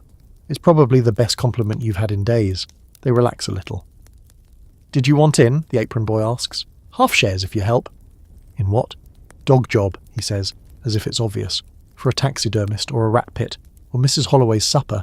Depends who pays first." You look down at the crate the dog just vanished behind. You say, "I'm not chasing a dog into a pile of garbage."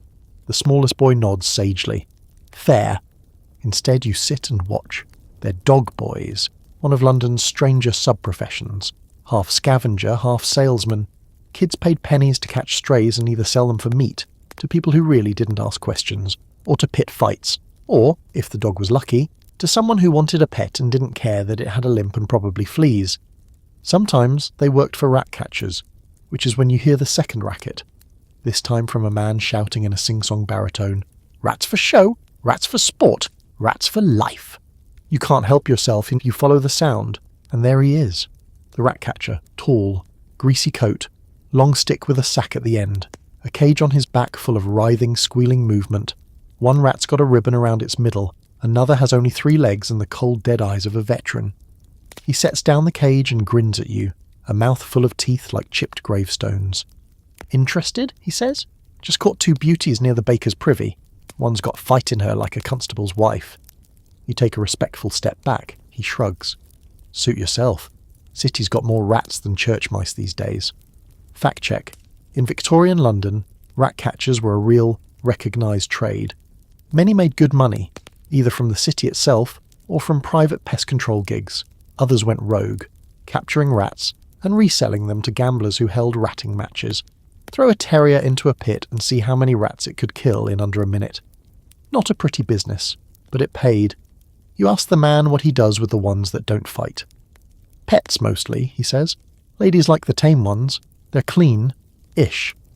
He picks one up and strokes it like a kitten. It blinks at you. You shiver. Somewhere behind you, the dog finally yelps. The boys cheer. You don't look. Instead, you spot a hunched figure at the corner of the alley, stooped and scratching with both hands. His coat is buttoned wrong, his beard is matted, and he's muttering under his breath about invasions and tiny swords. You approach. "All right there?" He looks up, his eyes are wide, terrified, glazed. "They're everywhere," he whispers. "Inside the seams, climbing. Then he starts scratching again, harder. That's when you see it. Not dirt. Movement. Fleas. Hundreds of them, rising and falling like a living tide in his clothes. You take 3 steps back before your body even knows it's doing it. "He's a flea man," says the rat catcher, appearing beside you with his cage. "Used to be a porter. Slept in the old haylofts, never washed. Now he lives with them. Feeds them. Talks to them. Probably names them." You swallow. "Is he sick?" The rat catcher shrugs. "We all are. Just depends how loud yours talks." Quirky fact. Fleas were so common in Victorian London that some people developed a kind of obsession with them. Scratching, picking, even collecting. One infamous performer, Professor Plum, trained fleas to pull miniature carts and held stage shows in the 1840s. Most people, though, just lived with the itch, or went mad from it. The flea man stops scratching and starts humming. His voice is soft, melodic, beautiful even. Then he vomits on the cobbles and goes quiet again.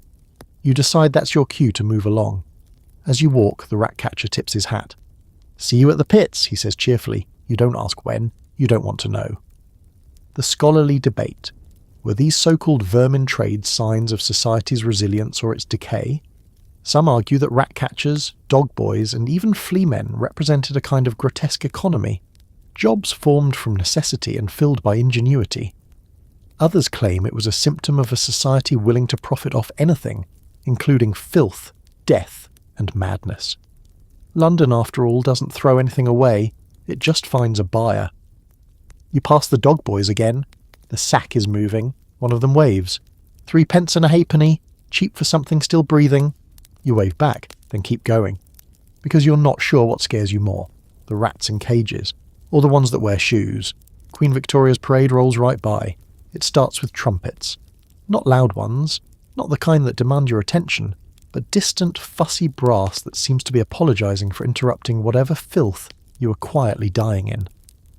You're in Whitechapel by now, or something very close to it. The signs are faded, the stones uneven. There's an open drain trickling past your boot, and someone nearby is selling meat that has no visible origin and even less smell. You're staring at it like it might blink when you hear it again.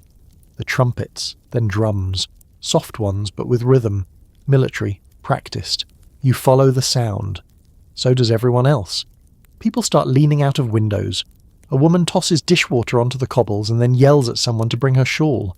A crawler you recognise from the coffee stall crowd limps past you without so much as a glance. You round a corner and find the street, transformed.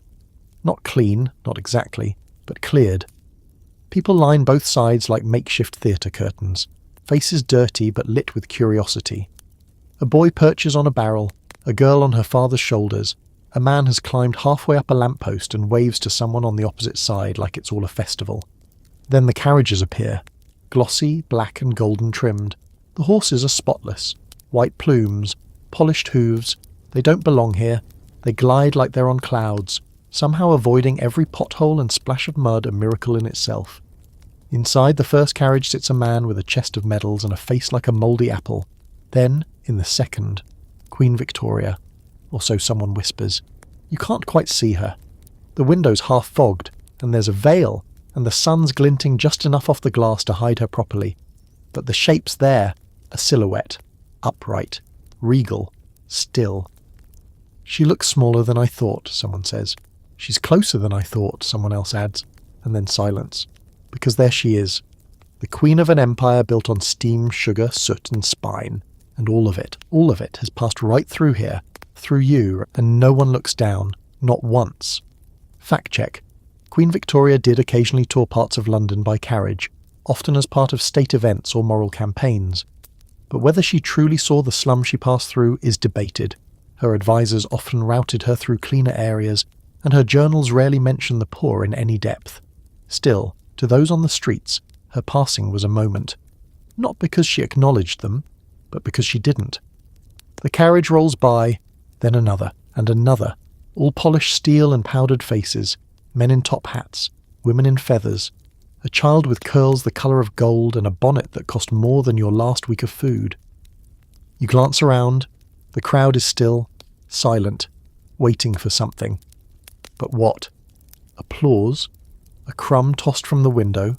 The carriages keep coming! The crawler from earlier has sat down now, in the middle of the street, just slumped, knees to chest, staring at the polished wheels as they pass inches from his face. No one stops him. A mounted soldier glares at him briefly, but then looks away. You wonder if the Queen saw him, if she saw you. You wonder what you'd do if she stopped, if the door opened, if she looked you in the eye and asked, "And what do you need?" Maybe you'd laugh. Maybe you'd spit. Maybe you'd ask for boots, no questions. But none of that happens. The carriage disappears down the lane, swallowed by fog and flanked by polished soldiers who probably haven't seen their own feet in years. And you're left standing in a puddle with a half-rotten shoe and a stomach full of borrowed soup. Quirky fact. In 1848, a spontaneous cheer from a group of East End children allegedly startled Victoria so badly she ordered the carriage window closed. She later wrote that the condition of the city was far more distressing than previously advised, though what action that prompted, if any, remains unclear.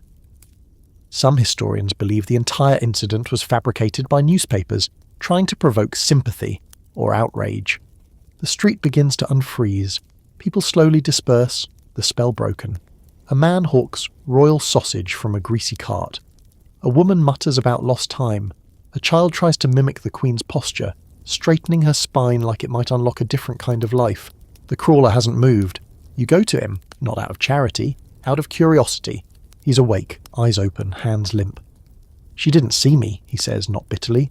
"No," you say. "She never does." He picks at a splinter in the cobblestone. You ask, "What would you have said?" To her, he thinks, then shrugs. Maybe nothing. Maybe just, "Mind the bodies."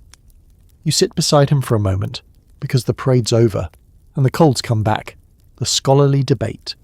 Was Victoria truly oblivious to the depths of London's poverty, or simply detached by design?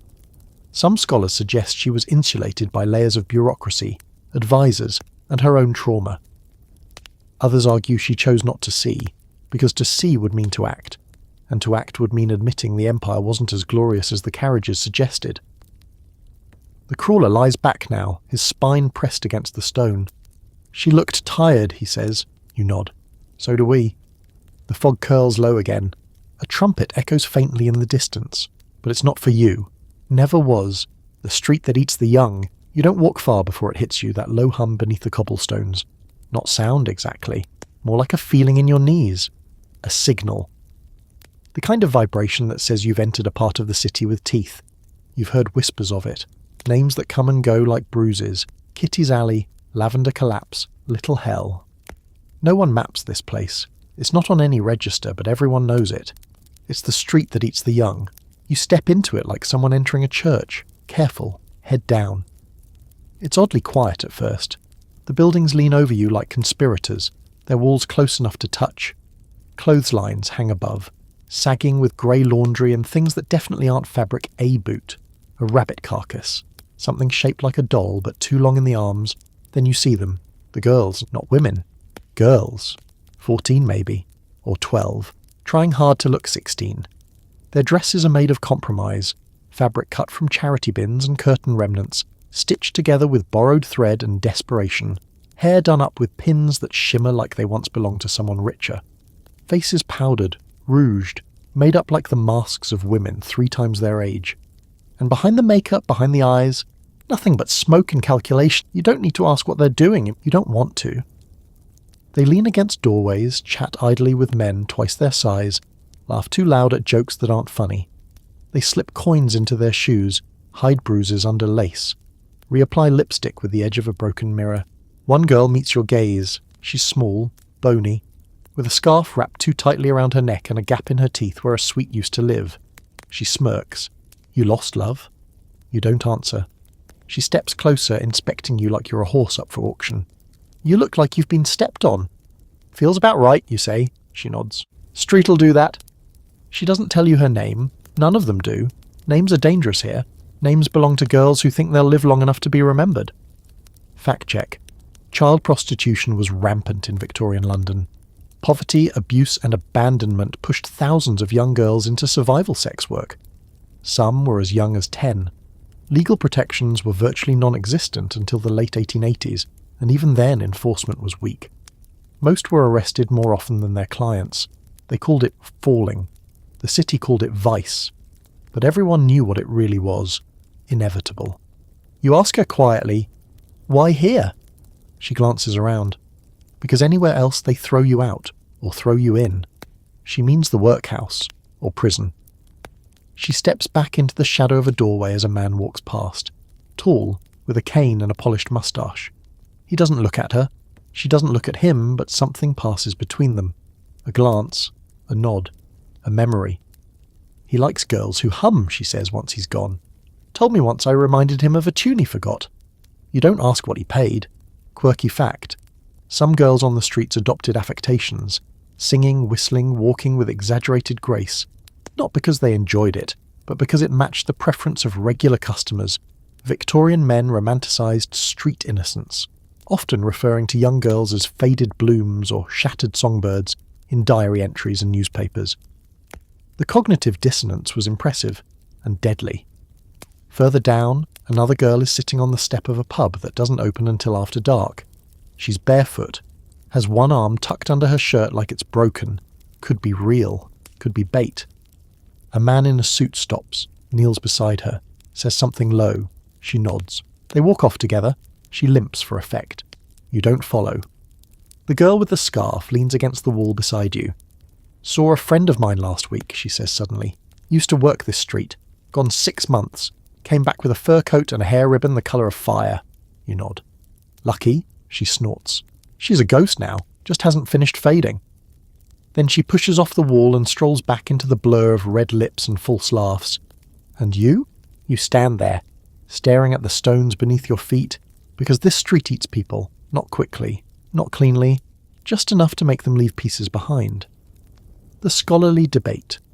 Historians have long argued whether these girls had agency or were simply victims of circumstance. Some call them early feminists, survivors in a world built against them. Others insist they were casualties, consumed by an unforgiving system. The truth, as always, is messy. But this much is clear. They adapted. And often, adaptation is the most violent kind of resistance. Someone screams nearby, not a scream of pain, a scream of rage, then laughter, then nothing. You walk on, past the girls, past the man with the cane, past the pub that's not yet open. You don't look back. You can't afford to. Because this street keeps what it catches, and you're not ready to be caught. Not yet. What the crawlers whisper to each other, you don't walk anymore, you drift. That's how it works when your legs start running on fumes and your eyes stop bothering with names on signs. You follow the seams in the city, the quiet in-between spaces where carriages don't go and questions aren't asked. You find yourself in a place that smells like wet rope and sour milk, somewhere between a shuttered warehouse and a collapsing stable. There's an archway overhead with missing bricks, and the stones underfoot feel like teeth. And around you, whispers, not voices shouting for help, not conversations about the weather or bread or politics, just whispers. Slippery little half-words passed from one broken mouth to another. You've wandered into crawler territory again. Not the ones you met before, not the ones outside the workhouse or huddled by the coffee stall. These ones have settled. Not permanently, of course, but with the kind of presence that says they've been here too long to be temporary. It's like a campsite for the dying, except no one here is in a hurry to die. They're just lingering, watching, murmuring. You sit down near a wall, careful not to disturb a nest of coats that might be a person. A woman nearby mutters something. It's almost a lullaby.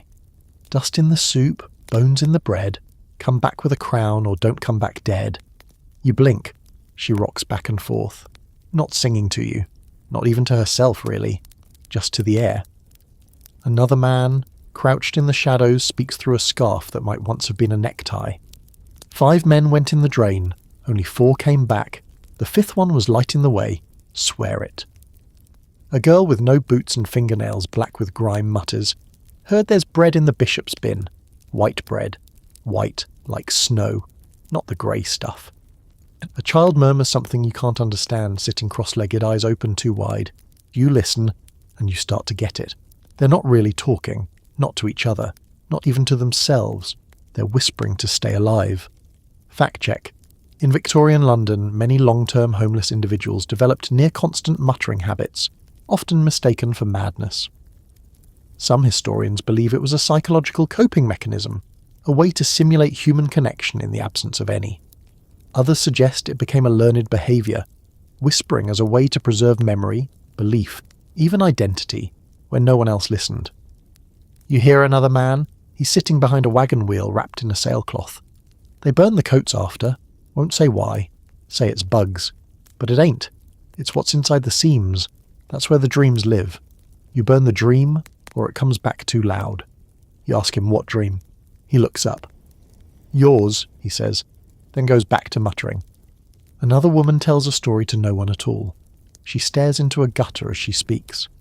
There's a door under the Thames, made of iron, big enough for a barge to float through. If you knock 3 times and give it a name, it gives you a coin. You ask, "Have you knocked?" She shakes her head slowly. "Don't got a name anymore." Silence settles again, but it's not quiet. It's thick with fragments. Crawlers trade stories the way rich folks trade coins, each with an edge, a whisper, a lie that might be true. You ask if anyone's seen Lewis. No one answers. Then a thin woman with a shawl like a spiderweb says, "The boy with the cough?" You nod. She squints at you. "He was here last night. Said he had a dream about fire. Woke up choking. Said he didn't want to go back in the walls, then he walked off towards Shoreditch." "Was he alone?" She shrugs. "Aren't we all?" Quirky fact. Shoreditch was infamous in the 1800s for its mix of extremes. Dens of poverty and disease sat just blocks from theatres and dance halls. Crawlers often wandered toward it not for safety, but because movement gave the illusion of survival. Some believed if they didn't settle, they couldn't be buried. The woman with the lullaby begins to sing again. It's slower now, more broken. You ask the man with the scarf why they all whisper. He finally looks up. "To remember the world listens." You raise an eyebrow. He says, They all think we're mad, that we babble, that we've let go, but we whisper on purpose. To who? To the parts of ourselves that ain't rotten yet. That one hits. Hard. Because maybe that's what you've been doing too. Talking to yourself in the dark corners. Writing your story in steps and stumbles and muttered curses. Because in London, if no one hears you, you stop being real. The scholarly debate. Were the whispered stories of the destitute a form of folklore or simply mental collapse? Some argue these fragmented narratives were how the poor maintained a sense of shared history, urban legends that gave shape to chaos. Others believe they were signs of breakdown, hallucinations fed by starvation, grief, and gin. Maybe both, maybe neither. But they remain some of the only first-person accounts from those who left no diaries. A boy shuffles past you. He's whispering a number. 17. 17. 17. You ask him why. He says, that's how many steps it takes to fall asleep. You don't question it. You just sit a little longer, letting the stories swirl, the mutters, the truths wrapped in nonsense, the nonsense wrapped in memory. You close your eyes and listen, and if someone whispers your name behind you, you don't turn, you just whisper it back. Corpse Road, where you don't want to sleep. You wander north by accident. The way your feet drag, you could be heading toward a pub or a grave, and neither would surprise you. The fog follows close behind, less a weather pattern now and more like a dog you can't shake. You pass under an archway so low you have to duck. Someone's painted a crooked cross on the bricks above in charcoal. It's fresh, still smudged. Below it, a pile of rags breathes once, then curls tighter against the wall. You've entered Corpse Road. Not the official name, of course. Nothing in London that grim ever is. But this street is known, whispered about. Not on maps, but in mutters and sidelong warnings. It's the place crawlers go when there's nowhere else. The stretch between death and forgetting, and you're here, right in the middle of it. It doesn't look that different at first. Same broken cobbles, same leaning buildings, their brickwork bleeding dampness. But you notice things, details. A boot with a foot still in it. A trail of dried blood that turns into a dark smear around the corner. A small shrine. 4 gutter candles barely lit surrounding a lump of meat that might have once been a rat or a pigeon, now gnawed down to bone. You pause. You've been tired before, hungry before, cold. But this place? It makes you feel close. Too close. Like your own name is starting to drift. You step around a figure lying flat in the gutter. You check, out of instinct. Are they breathing? You think so? Hard to say. You move on. Fact check. Many of London's oldest corpse roads were real. Established paths used in earlier centuries to carry the dead from outlying villages into central churchyards. By the 19th century, the term had evolved into slang in certain slums, used to describe streets where the dying congregated, particularly in winter, waiting to be discovered, moved, or missed. Ahead, you spot something strange. Colour. A blanket, tattered but brightly dyed. Reds and oranges draped over something slumped at the base of a broken statue. You walk up slowly. It's a boy, barely a teenager. His skin is pale, lips cracked. There's dried blood around his nostrils. He's not moving, but he's warm. You know this because you reach out, touch his wrist, and feel the faintest pulse. A whisper behind you. He's still here. You turn. An old woman stands a few feet away watching you. She's barefoot. One of her eyes is clouded over. He'll go tonight, probably. They don't last long here. Not on this road. You ask, why stay? She shrugs. No one asks you to leave. She points at the buildings. No doors slam, no boots chase you, no missions tell you your soul ain't tidy enough. She coughs. You just lie down and wait for a rat or a cart or a reason. You ask her name, she thinks. Too long. Used to be Minnie, she says. Don't know if it still is. Quirky fact. There were documented cases in Victorian London of people choosing to die in specific locations. Alleyways, corners of certain churchyards beneath bridges, believing those places were more likely to get them found quickly. Some even pinned paper notes to their clothes. Don't burn me. Tell Mrs. Finch.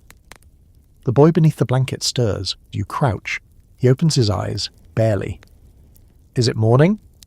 You nod. It's always morning when it ends, he says. He coughs once, then goes still again.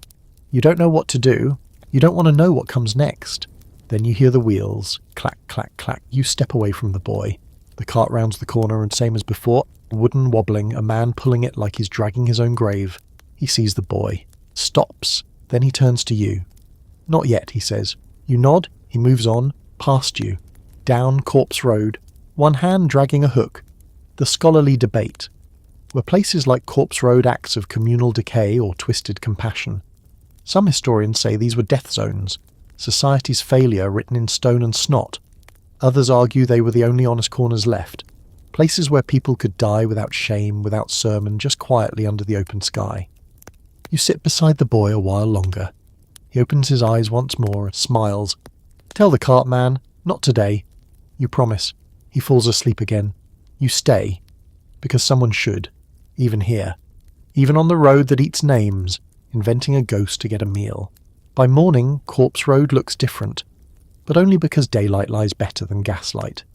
The fog burns off just enough for the truth to peek through. Puddles are the colour of pennies, and every doorway holds a body-shaped shadow that might stretch when the bell rings. You've made it through the night, which technically qualifies as success. Your stomach has opinions about this. You haven't eaten since the workhouse soup, and you're still trying not to remember the twitching. The cold is chewing through your sleeve now, so you press your arms tight to your sides and start walking towards sound, market noise, clatter, something that might involve food. London has a way of keeping your feet moving by dangling noise like bait.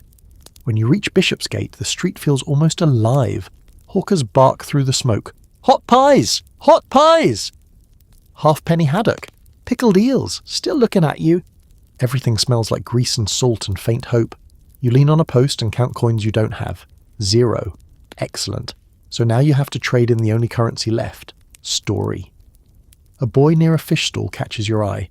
He's maybe 9, but his eyes have been 20 for years. You begging or fibbing, he asks. Bit of both, you say. He grins. Best way. He teaches you the trick fast, like passing down a family recipe. You don't beg, you spin. Sad sells slow. Ghosts sell quick. He demonstrates by limping dramatically, clutching his chest and whispering to a woman with a basket. Mum, have you seen my brother? He drowned, but he still walks the river looking for me. The woman gasps, presses a bun into his hand and flees before he can haunt her personally. The boy bows. See? Ghosts work faster than pity. You can't decide if you're horrified or impressed. Fact check. Victorian street orphans often invented elaborate tales to coax sympathy. Dead relatives, lost ships, mysterious fires. My mother's ghost walks beside me was a favourite refrain. Newspapers recorded it as a common falsehood of the juvenile mendicant. Authorities called it fraud. The children called it dinner. You test the method. You spot a well-dressed woman emerging from a church, gloves spotless, hat like a pastry. You wait until she passes close, then speak softly, just above the hiss of the city. Excuse me, miss.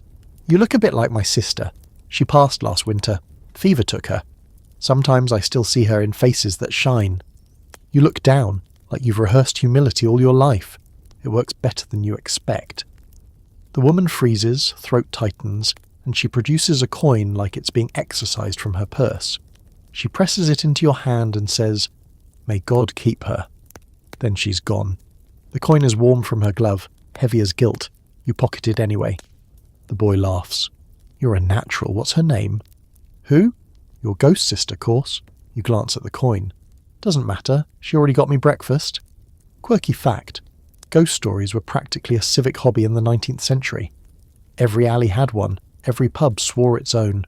The poor used them as currency. The rich used them as entertainment. Even the police sometimes recorded spectral sightings just to justify a slow night on patrol. You buy a meat pie, hot, flaky, suspiciously lumpy, and take the first bite like it's communion. It's mostly gravy, but it's hot, and that's enough to feel human for a minute. The boy watches you eat, licking his fingers from his own prize bun. Who taught you to talk like that? Gin Palace preacher, you say without thinking. He nods, like that makes perfect sense. All words, those ones.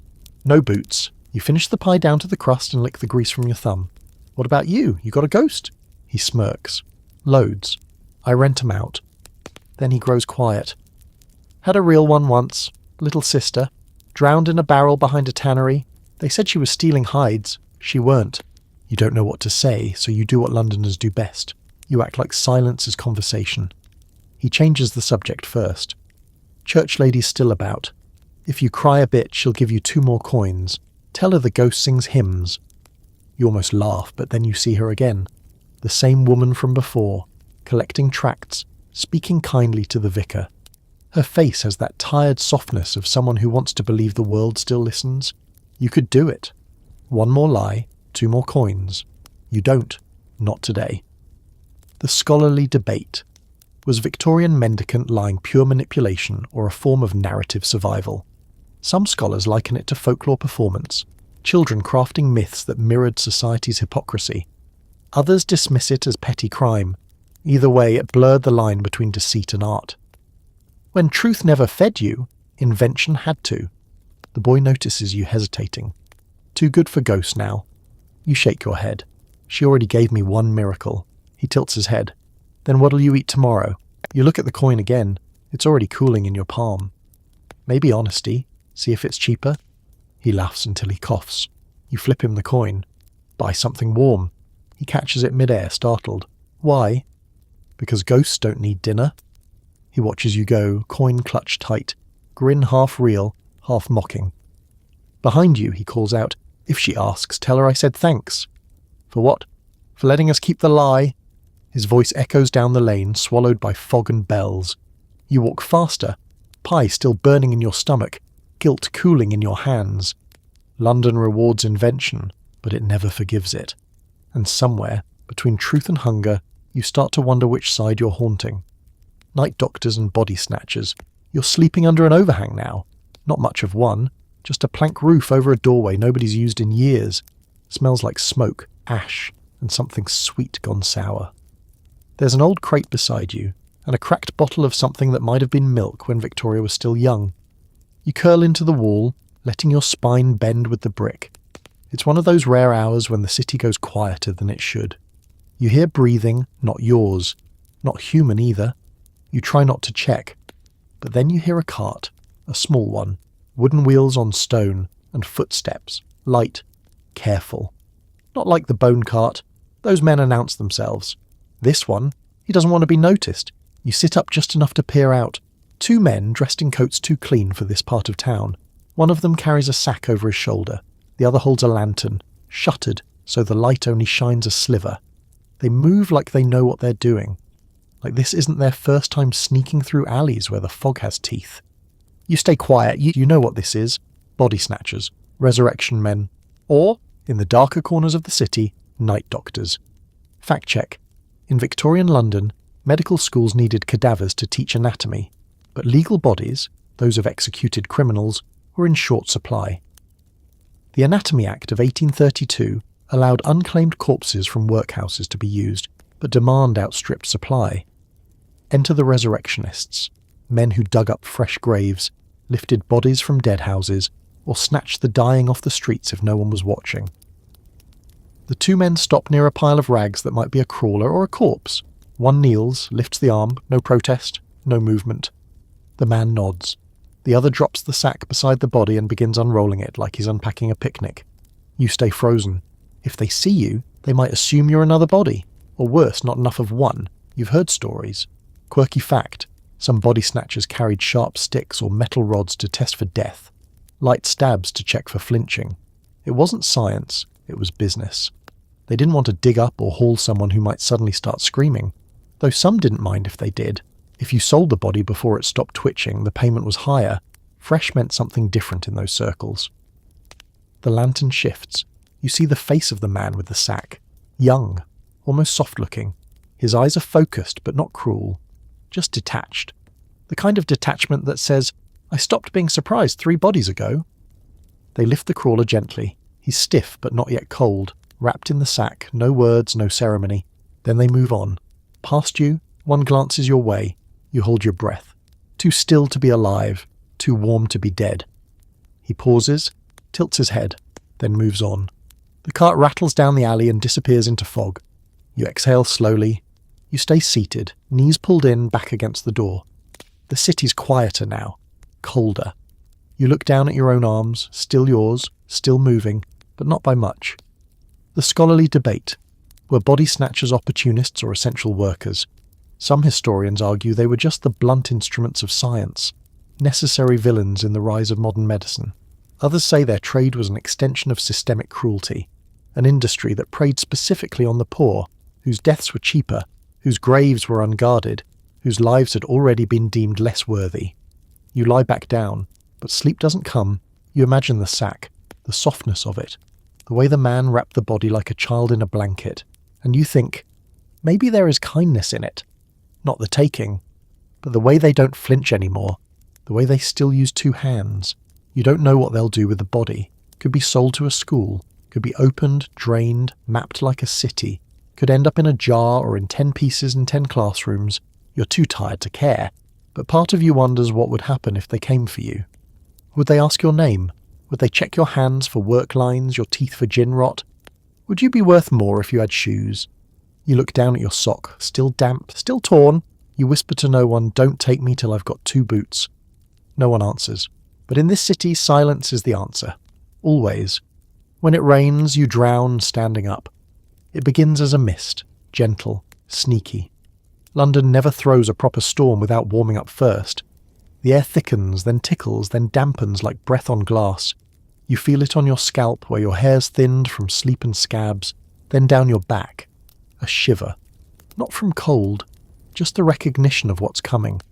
You've done this before, the kind of rain that forgets to stop. You pull your collar up, as if the ragged edge of your coat will shield you from the sky. It doesn't. Within minutes, the cobblestones have turned slick. Water runs in rivulets between them, carrying ash, beer froth, and whatever the horses left behind. The city drains slowly, like it's not sure it wants to let go of the filth. You try to move, find cover, something. But cover is a luxury, and every dry inch is already claimed. Window ledges, stoops, barrels tipped sideways. The iron railings outside a boarding house are strung with sleeping limbs like a wet clothesline. There's a boy curled under a wheelbarrow, a girl wrapped around the warm bricks of a chimney vent. Someone's using the underside of a cart as a bed, despite the rats using it as a highway. You find a narrow gap between 2 buildings. Not quite dry, not quite safe, but it's a place. You slide into it like a letter under a locked door. And the rain keeps coming. You try not to fall asleep, because that's how people vanish. It happens every winter. They call it standing death. A man finds a corner, leans, closes his eyes, and doesn't open them again. People pass. They think he's sleeping, or drunk, or listening to the music in his head. By the time they realise, he's soaked to the bone and stiffer than the brick behind him. Fact check. In Victorian London, exposure claimed thousands of lives each year, especially in the slums, where the poor often lacked even basic shelter. Newspapers used the term "died of the elements," but among the poor, it was simply called going cold.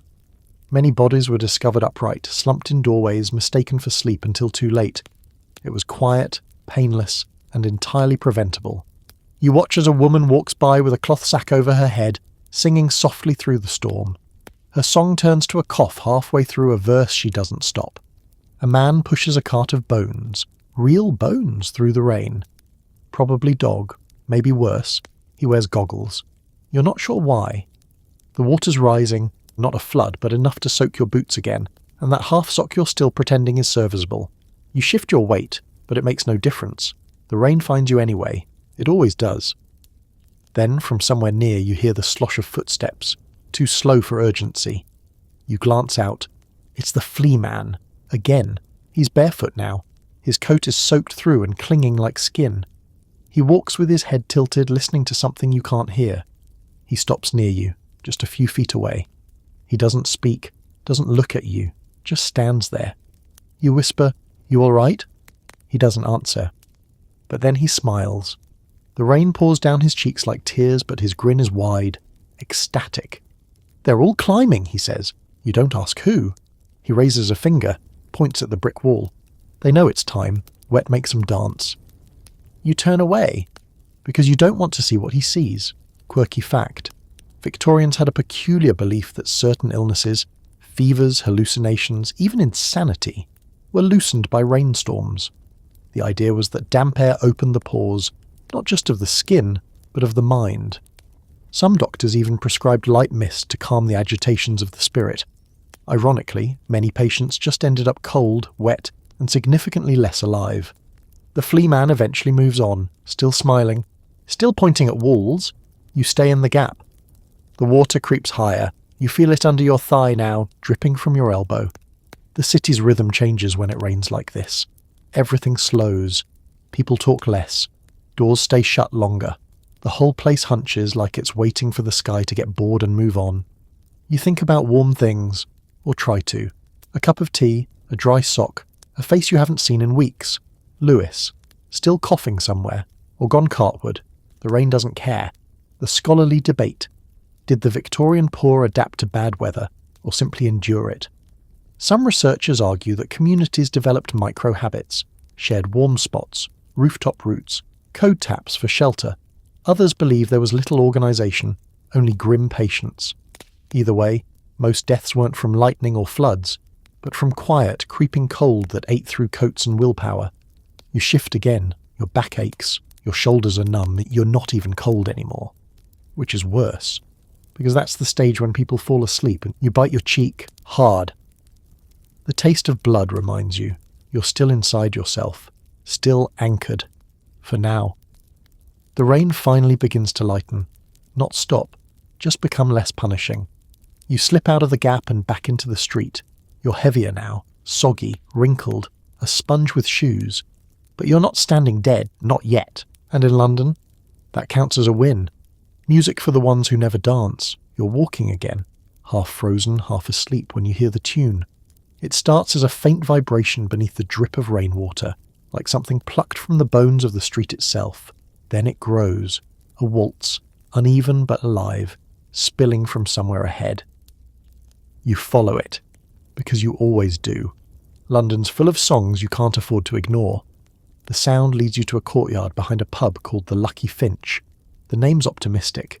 The building leans like it's had too much gin and can't find its balance, but the light inside is golden and real, and the windows are fogged with warmth. You edge closer, the door's cracked open. Inside, a man plays a fiddle with the ferocity of someone trying to summon spring through sheer rhythm. His bow is frayed, his coat worse, but the sound he pulls from that instrument could melt brass around him. A small crowd of London's leftovers claps, stomps and hums, not dancing exactly, just moving enough to prove they still remember how. You slip in, nobody stops you. No one ever does when you enter quietly and look like part of the wallpaper. The air smells like sweat, beer and boiled cabbage. There's a fire at the far end, barely keeping up with the damp, but it glows like hope pretending to be a hearth. You recognise faces, not names, but faces. The crawler who used to sleep by the bakery chimney, the boy who sold rats to gamblers, the woman who sang lullabies in the dying ward. They're all here, or people like them. Crawlers, drunks, dreamers, runaways, all orbiting around this patch of warmth like moths with second-hand wings. The fiddler stops. He bows more out of habit than grace and calls out, "Any requests?" Someone yells, "Something that don't make me cry." He grins. "Then silence it is." The crowd laughs, a jagged, tired laughter that sounds almost brave. He starts again, a reel this time, faster. You feel it in your ribs before your ears catch up. It's like remembering how to breathe after holding your breath for too long. Fact check. Despite the grime and grief of the 19th century, music was everywhere in London's poorer districts. Pubs, courtyards, and even workhouse yards became informal concert halls. Fiddlers, penny whistle players, and ballad singers made their rounds for coins or meals. Music halls eventually commercialised the sound, but long before that, the street itself was the stage. You find a seat, a crate near the fire, and thaw a little. A woman beside you hums softly. She's missing 2 fingers and most of her teeth, but her voice is steady, almost pretty. She hums along with the fiddle, adding her own crooked harmony. When the song ends, she says, "You from the river?" You nod, vaguely. "Thought so," she says. "You smell like it." You laugh through your nose. "Better than smelling like the workhouse." "Barely," she says, and lifts her tin cup in salute. You notice she's got a scar that runs from her ear to her collarbone. You don't ask. She takes another sip and says, "Used to sing in the halls, before they tossed me out." "Why?" "Too old, too sober, too something. There's always a 2. You nod. You know that feeling. Quirky fact: music halls in Victorian London were paradoxes, places where the poor escaped misery by laughing at it. Songs about gin, hunger and heartbreak filled the room with cheer. Many performers came from the slums themselves but were discarded once they lost youth or novelty. The halls promised escape, but only while the song lasted. The fiddler starts a new tune, slower, sadder. You recognise it immediately. It's the same melody the street preacher sang back in Clerkenwell. You wonder if the fiddler learned it from him, or if it just floats through the air, passed from one survivor to the next like an heirloom. The woman beside you closes her eyes. When the song ends, no one claps. No one moves. The silence after music is the truest kind, the kind that holds everything that can't be said aloud. Then, slowly, a man with a cracked jaw starts to sing a verse of his own invention. London sleeps beneath her soot, counting names she'll soon forget. But we're still here, our hearts unshut, and we ain't gone quiet yet. A few join in, then more. The sound swells, not loud but heavy, weighted with memory. You hum, too. You don't know the words, but the hum's enough. The scholarly debate. Some historians argue that communal singing among the poor wasn't just entertainment, it was resistance. A way to reclaim voice, to declare, we exist, in a society that wrote them out of its ledgers. Others see it as mere escapism. But to those inside the sound, it hardly mattered. Survival and defiance often share the same tune. When the last note fades, the fiddler lowers his bow. He looks around the room and says softly, "If we stop singing, the city wins." No one argues. The woman beside you leans over and whispers, "The city always wins, but not tonight." You want to believe her? The fire cracks. The damp on your coat begins to steam. For a brief, impossible moment you feel human again. Warm, alive. Part of something not entirely awful. Then the door bursts open. A gust of cold air floods in, carrying with it a uniformed officer and the smell of authority. "Pub's closed," he says. "Licence expired. Out, the lot of you." No one moves. The fiddler sighs, sets down his instrument. "Always ends on the same note," he mutters. You file out with the others, back into the fog, back into the cold, back into the sound of nothing. But as you walk away, someone starts humming again. Quiet, defiant. And this time, it's you, the things the city never buries. You don't go far from the pub, just a few streets over, behind an apothecary that smells like damp chalk and regret. There's a broken bench against the wall, and you sit there with your knees pulled tight, watching the mist curl like it's trying to hide the city's own shame. You're not alone. The woman from the pub is nearby, scratching at a patch of damp cloth under her sleeve. The fiddler walked the other direction, cradling his instrument like a sleeping child. Someone's coughing behind a crate. You don't check who. It doesn't matter. This is the part of the night when time forgets to move. The bells have stopped ringing. The horses have stopped clopping. Even the rats have called it a shift. Everything's quiet enough to hear the city breathing. You close your eyes. You think about the girl with the scarf standing on that street that eats the young. About Lewis, still coughing somewhere in a corner of a room with no blankets. About the boy who taught you to lie better than a politician for a stale bun. About all the ones who had names once, and then didn't. You feel a pressure on your shoulder. You open your eyes. It's the woman. She doesn't speak, just presses a small object into your hand. It's a button, brass, with a design worn smooth. You blink at her. "What's this for?" She shrugs. "Found it once in a dress. Meant to sew it on. Never did. Figured you looked like someone who needed to keep something." You nod. 'Cause she's right. You pocket it like it's gold. Fact check. Many of London's poorest kept small tokens as anchors. Buttons, matchbox labels, a child's tooth, a key to a room that no longer existed. These objects served no real purpose but meant everything. Scholars call them pocket shrines, items that tethered the owner to some sliver of the past they hadn't entirely surrendered. You lie back against the wall. The bench is too short for your legs, but it's something. You try to sleep. You really do. But the city doesn't stop just because you close your eyes. You hear a carriage roll past. High wheels, polished frame, private hire. Someone inside's drunk or pretending to be. They're laughing. It's too loud for this hour, too bright. You hear a man cry out in the alley behind you. Not pain, not fear. Just the guttural sound of someone remembering something too late. You hear rain start again. Just a drizzle. Just enough to remind you that your boots are still wet. The scholarly debate. Is it the weight of the city that breaks people? or the constant promise that it might get lighter. Some argue that London was cruelest because it hinted at mercy, that you might, if you waited long enough, worked long enough, were good long enough, be seen. Others say the city never promised anything at all. That was the real trick. The hope was yours, the silence was hers. You press the button in your pocket like a worry stone, and for some reason, your mind drifts back to that cart, the one with the cloth-wrapped bodies, the quiet acceptance. And you wonder, where do they go? Not the dead ones. You know where they go. The almost dead. The ones like you, the ones still walking, still lying, still whispering names in case someone hears. Where do they end up? You don't know, but you've got an idea, because the city never buries anyone fully, it just folds them in. Tucks them between stones and drains and the backs of pubs and under church steps. And there they stay, not alive, not gone, just folded. You lie back and close your eyes again. This time, you don't try to dream.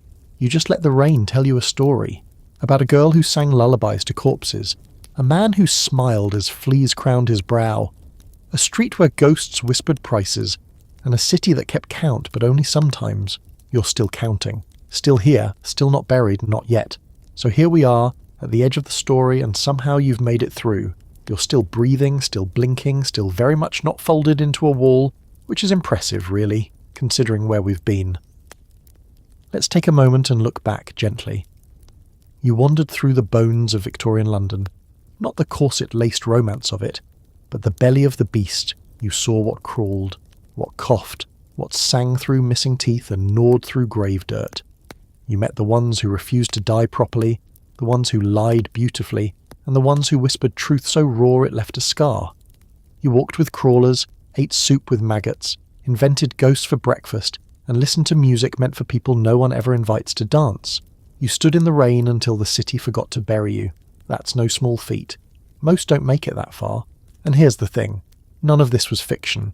The rats, the soot, the bone carts, the girls on the corners, the flea man, the ghost stories peddled for a crust. All of it happened. Or, if it didn't happen, it nearly did. And that's London for you. A city that forgets nothing and forgives even less. But you? You remember now. That's what matters. Maybe tomorrow you'll walk down your street and notice a missing cobble, or hear a low hum in the fog, or spot someone who doesn't quite belong in daylight, and maybe you'll think twice before calling them mad or hopeless or gone. Because you've been down there too, haven't you? And you came back. So now, dim the lights just a little more, wrap that blanket tighter and let the hum of the fan carry you somewhere quieter. You're safe now. You can rest.